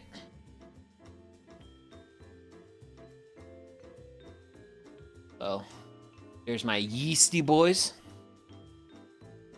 Some people probably would not think anything good about that phrasing, but so I'm gonna put these guys in my magic beaker.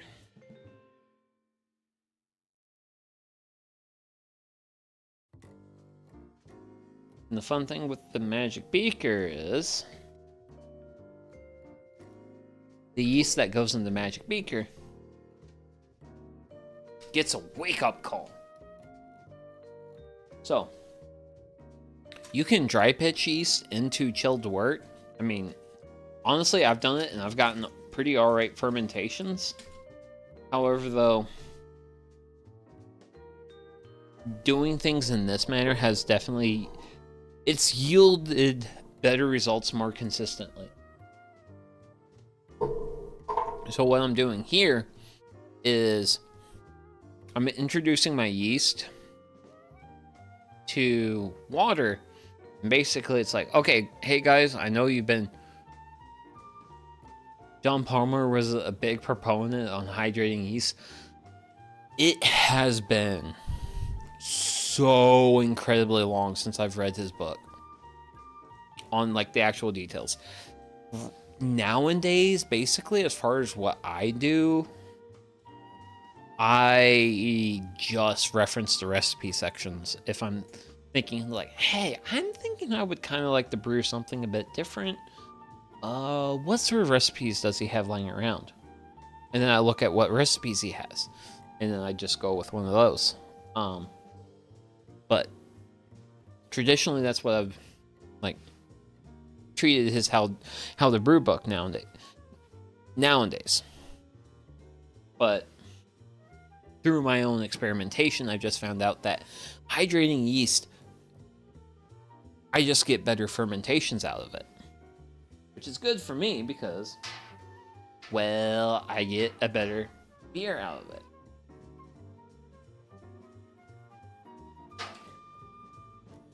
But yeah, I'm gonna be... gives them a good head start. Oh, hey, hydrating yeast is like, hey, yeast guys, I know you've been cold, you've been starved for water, so here's a nice warm glass. Lick it. No, I don't want to lick it.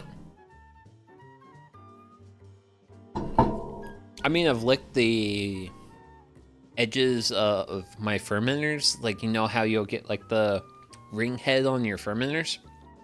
I've like took my finger on that and licked that.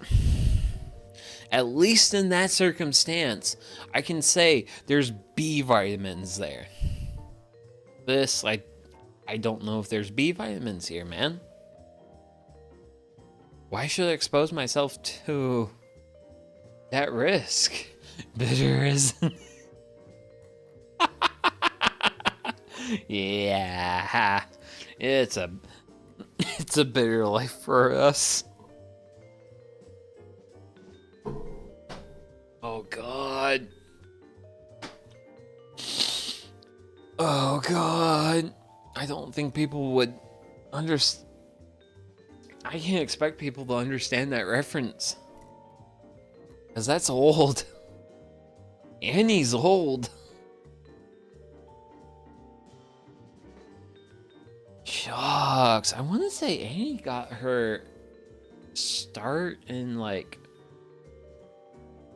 black and white. I think the original Annie was done. Are you hunk? Yes. Yes, I am an uncle. I was born in 89. I was born in the 80s. And I look at... Oh my God. Oh, so the volunteering thing I was participating in today was an Eagle Scout project out at the park that I volunteer with. Oh, fellow 80s year. Nice, nice. Holy. But yeah, the Eagle Scout, whose project that I was helping with today, like, one of the other volunteers was introducing the other volunteers and like how long they have been at the park, all that type of stuff. And he looked at me and was like, 99 for me makes keeping track of my age. Haggle, you have the same advantage I do. And that is for you. Yeah, because you turned 1 in 2000. So it is the year plus 1 gets you your age. Whereas me, in 89, it is the year plus... It is the last 2 digits of the year plus 10 that gets me my age. So for me, 26 plus by 10 gets me 36. Which because... And the reason why this kind of like matters to me is my birthday. My birthday is December 31st. So, for any day this year other than my birthday, I can add 10 to the last 2 digits of the year, and that's how old I am. Today, if I add 10 to it, I am 36. I am 36 today. And that will be true for the entirety of the year until I hit my birthday. And then my birthday, the number goes up by 1. And then the year rolls over by 1. And then it's back to being on track again. Oh, I got left. Ooh. Actually, you know what? Yeah, let's finish off this stream strong. Let's do an Irish Red. I should probably have some water. But that's actually just a quirk of my birthday. It is made keeping track of my like IRL age super easy. Ooh. I got aggressive. Okay. You're a bit too aggressive. Not terrible, but a little bit aggressive.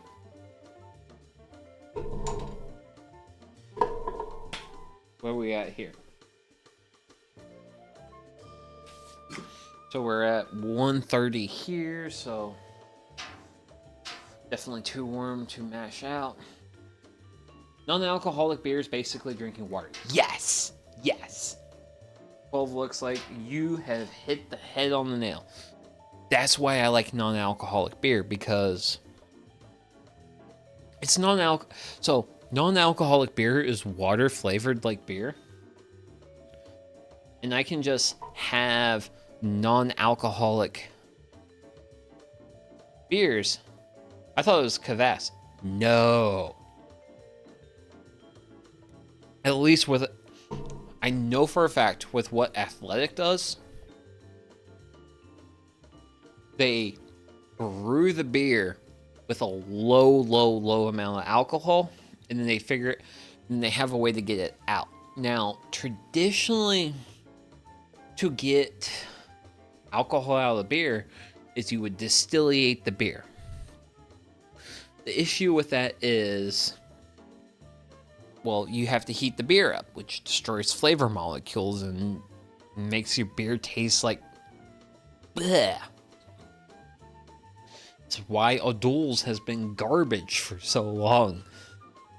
However, though, there's a sort of new technology called vacuum distillation, where you basically take your container of your beverage and you reduce the pressure. So you have your thing, you Have you seen Tech Ingredients vid on vacuum distillation? I have not seen that video, but the thing is, I just know about vacuum distillation.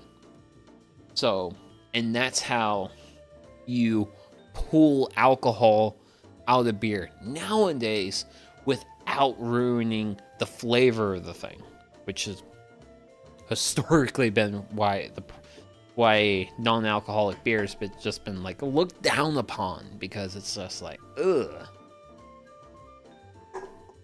It's like you've ruined everything that made it good. Hey, non-alcoholic beer lets me just like slam beers all day and not get drunk, and I am very okay with that. I am very okay with slamming beers all day and not getting drunk. I'm a big fan of that idea. Simply because it's just nice. It's truly nice because it's just like, I'm drinking a beer right now. And also, like, it's starting to get a little bit late where I'm at. I need to try their beers. Athletic is fairly alright. Some of Athletic's beers will have a little bit of that extra bitterness that comes with being an NA beer. Honestly, I gotta say, like, my favorite NA beer has been Heineken's Double Zero, because Heineken Double Zero tastes exactly like a Heineken, which may not necessarily be a high bar, but it tastes the exact same as its counterpart, so I consider that pretty alright.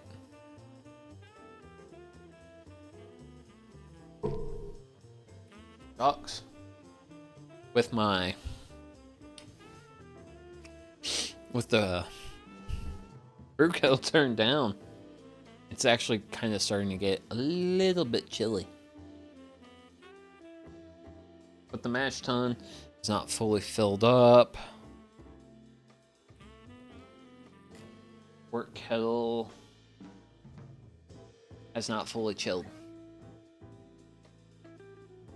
But this is also like the second least favorite part of the home brewing process, is chilling wort.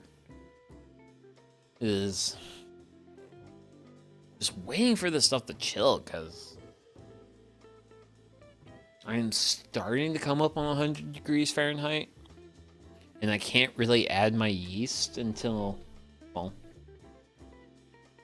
if I'm at 100, if a little bit below, I can add yeast to that. That'll be fine.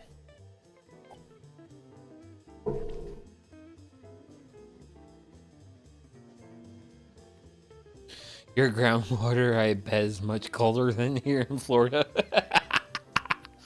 Well, yeah. My tap water comes from the base of the Ohio River. So, I live in Louisville, Kentucky, which borders the Ohio River. And our water company, not too, well, I say not too long ago, but it could have been like 10-ish some odd years ago. What they did is, like, you got the river, and what they did is they built a mile-long tunnel underneath the river.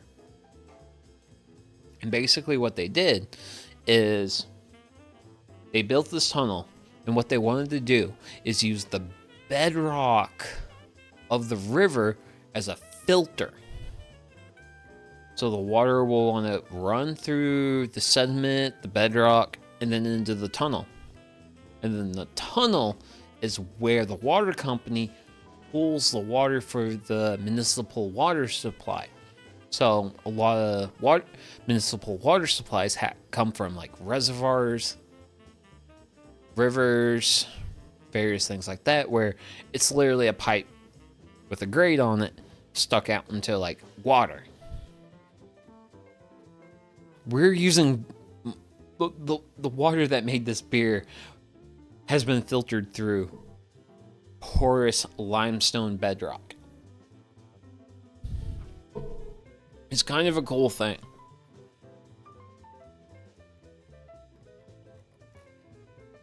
But I'm also a little bit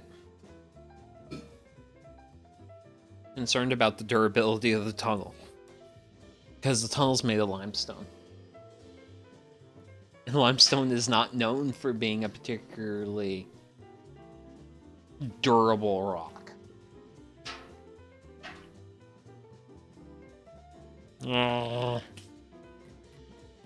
Ooh, we're actually below 100 degrees. Nice.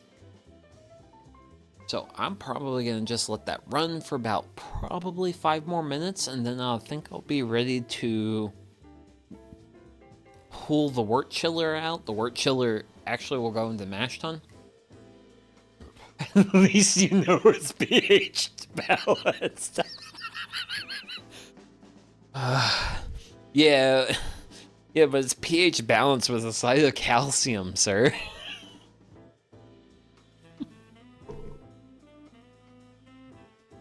Because that makes my water a little bit on the hard side. So things will tend to calcify. So like shower heads, faucets, various plumbing fixtures, they will develop coats of calcium over extended periods of time. And that's just how things work here. That's just how things are. And as a guy who lives here, I just gotta deal with it. So, very much you win some, lose some, you know? Because it's kind of like a maintenance thing for like homeowners. But, oh yeah, the big thing.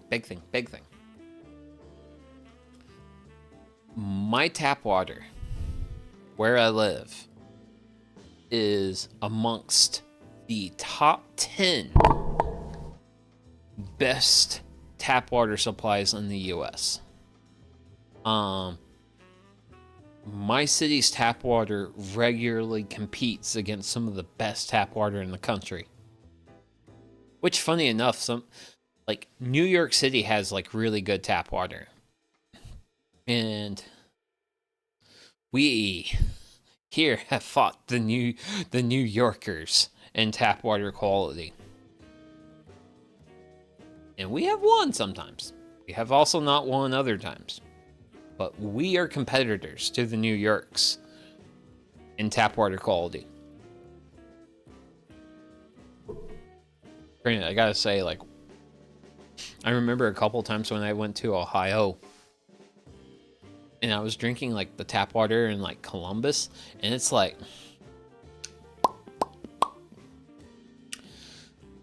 gosh dang, guys, your water tastes like pool. It literally tasted like pool. Like I could like taste the chlorine in it.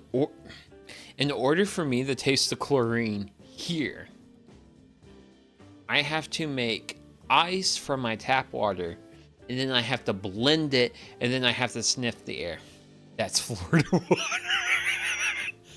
Oh man, that sucks. But also, like,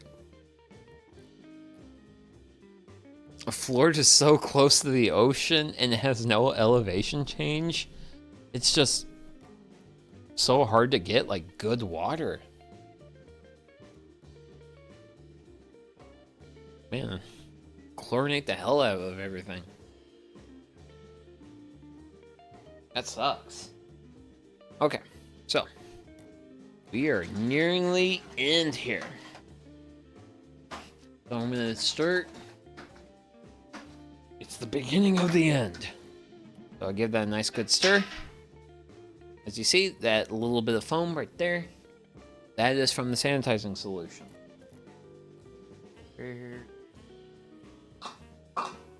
Funnel. So what I like to do is I just like to shake up my fermenter just to kind of get the edges a little bit.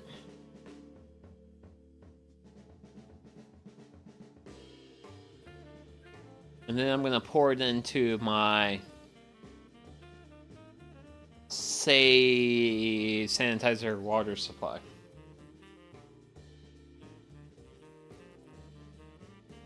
Which I have to do carefully.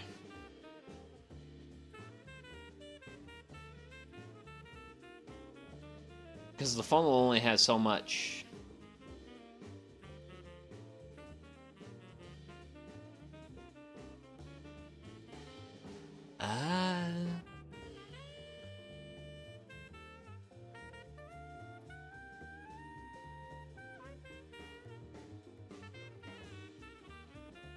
Which this part also takes a minute. Which is why I'm willing to do it when my wort hits like 90 degrees Fahrenheit.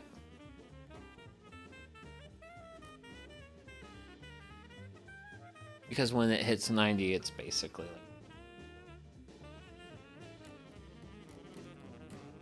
like... at that point, it's fine to throw into the fermenter.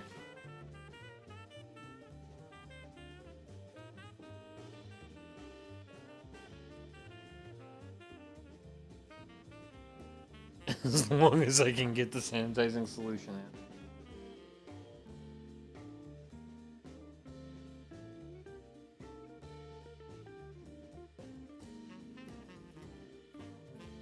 Because, yeah.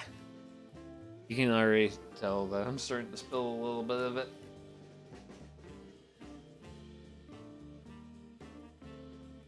Granted, it's gotten very late at this point.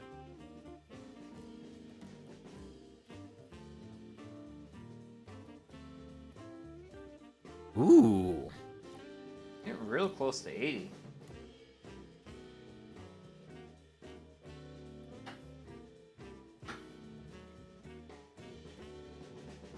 We're almost done.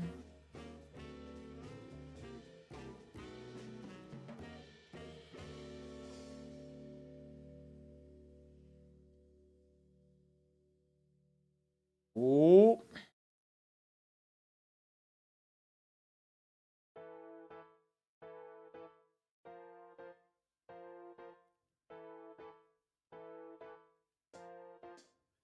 So very close.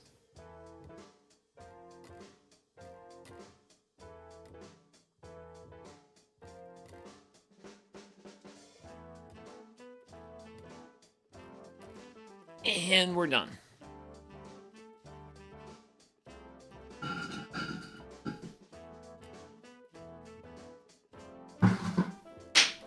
Fermenter sanitized.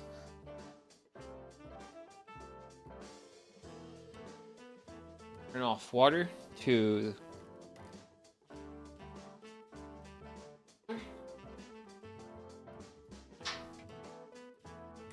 hang it up. Stick. Dip into the mash tun. That had ooh, too much beer consumption. Who knew? So it's in the mash tun for cleanup later. So we now have chilled wort.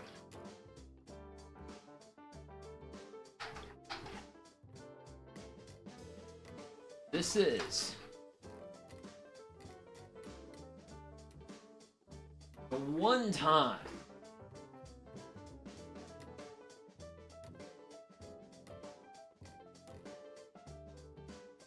we want to expose this beer to auction.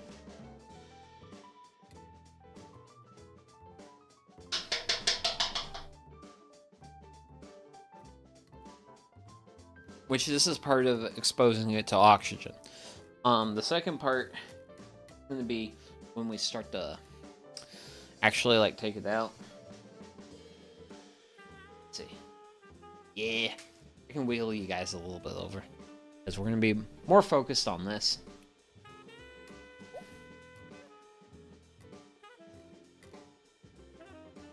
Okay. So we want to circulate this. Let it settle. Big reason why we do that is we want to concentrate all when you whirlpool, when you spin it a lot, I'll put all those hops towards the center. And then we want to pull out the wort, and we don't want to get the hops in here.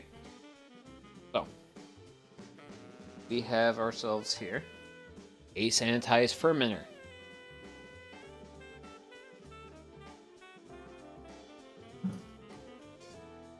Now begins a very important step.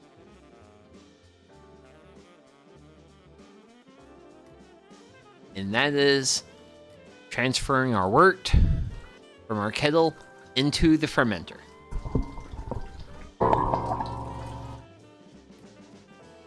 And this is a very delicate process, by the way. Well, it's not necessarily delicate, it's just kind of like awkward.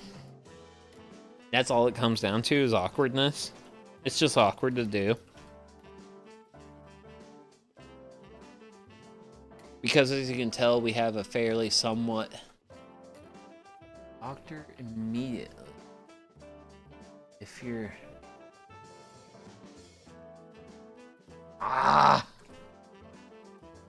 Sorry, Haggle. Some of your messages have been filtered by both OBS and... well, OBS and YouTube.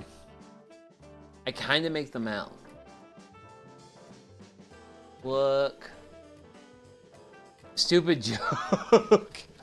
Don't worry about stupid jokes. We're okay with stupid jokes.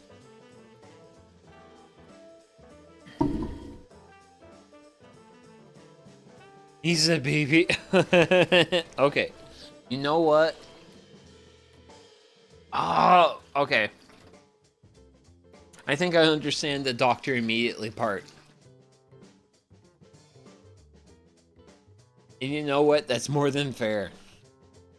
That's more than fair for what we're doing here at this point in time. But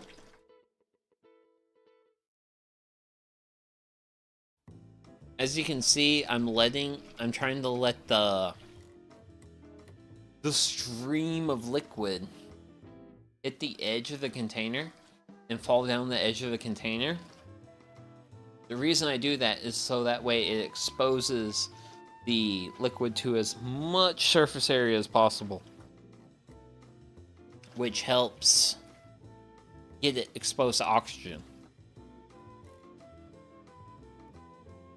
And the reason why we add oxygen at this one point and one point only is we're about to introduce these bad mofos called the yeasty boys. And once we send the yeasty boys in here, they're gonna F some stuff up. But in order to F stuff up, they need more of themselves. In order to make more of themselves, they need to reproduce. In order to reproduce, they actually need oxygen.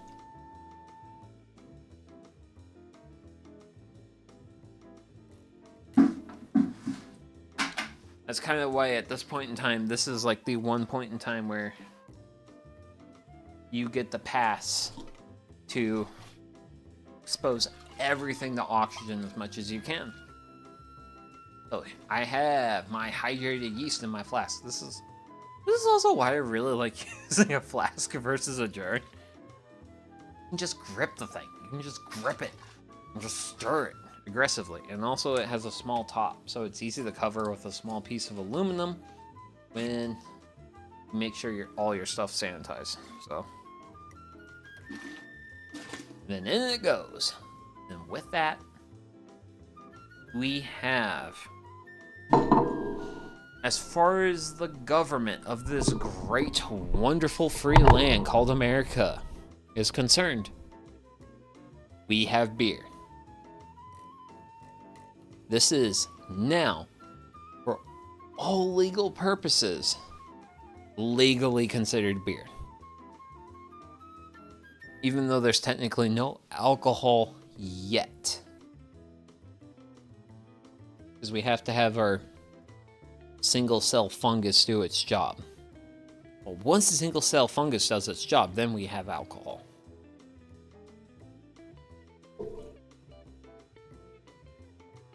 So our stream, you should sell it and call it legal beer. I can't do... Haggle? Oh my gosh. So I actually have a fun story about that. So my grandma's brothers, and this story happened while this story happened while they were youngsters. There's a reason why we do things the way we do things. Is kind of what is essentially the moral of the story. They brewed their own beer. They did everything I did today. But they did one thing different. They did not put this container down below me was not a fermenter. It was a bottling bucket. And as you can imagine. Okay, so yeah, that's getting real chunky. We're cutting that off. Oh. Managed to preserve a fair amount of the hop crud in the kettle where we want it, but getting back to the story. This was a bottling bucket. This was not a fermenter. So they put it in the bottling bucket, then they bottled their beer, stored it away, went to bed. They woke up to the sound of exploding glass bottles because the yeast did their job and started bursting bottles one after the other. There's a reason why we do this process. Very good reasons why we do this process. And the way we do this process.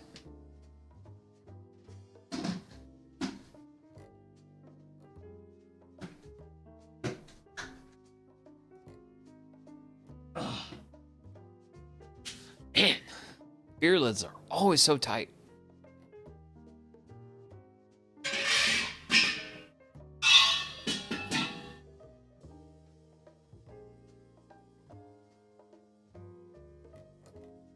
Classic hating shader. Yeah. Like.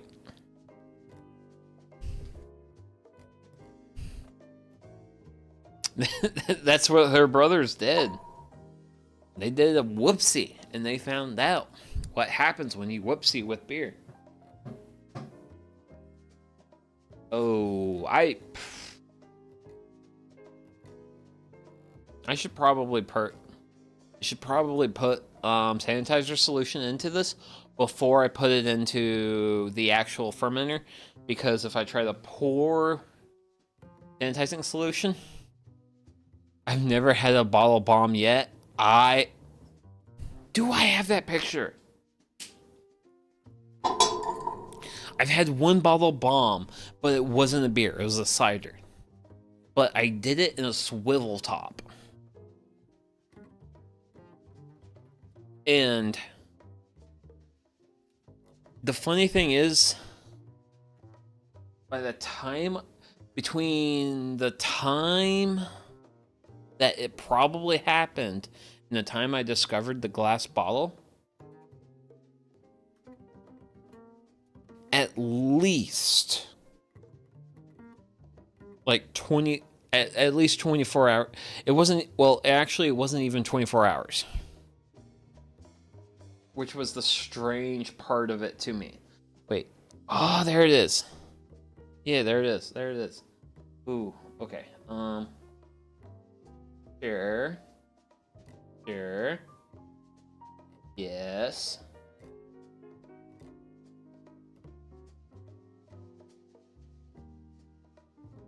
Send. Dang.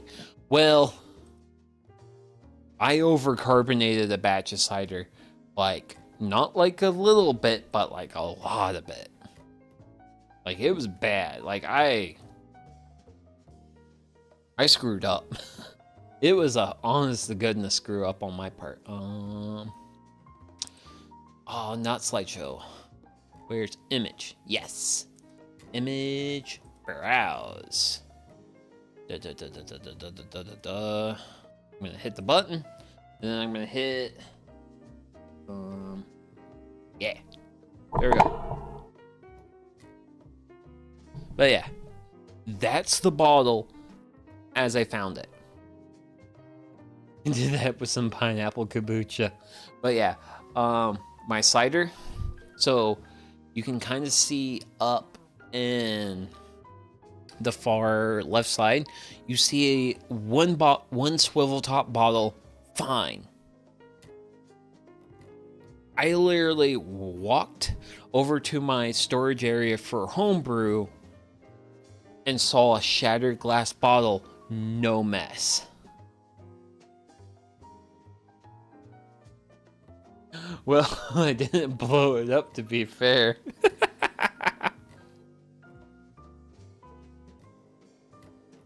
Well, in my case, I just had a bottle just like detonate, and then all the liquid was gone, which I think is weird because I was around this area at least less than 24 hours before that bottle blew up.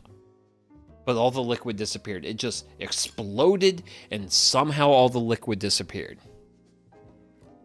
That's the... No smell. No smell. I had no smell, no nothing. It was weird.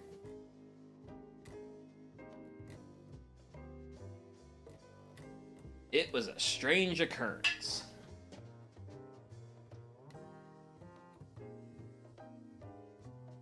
Okay.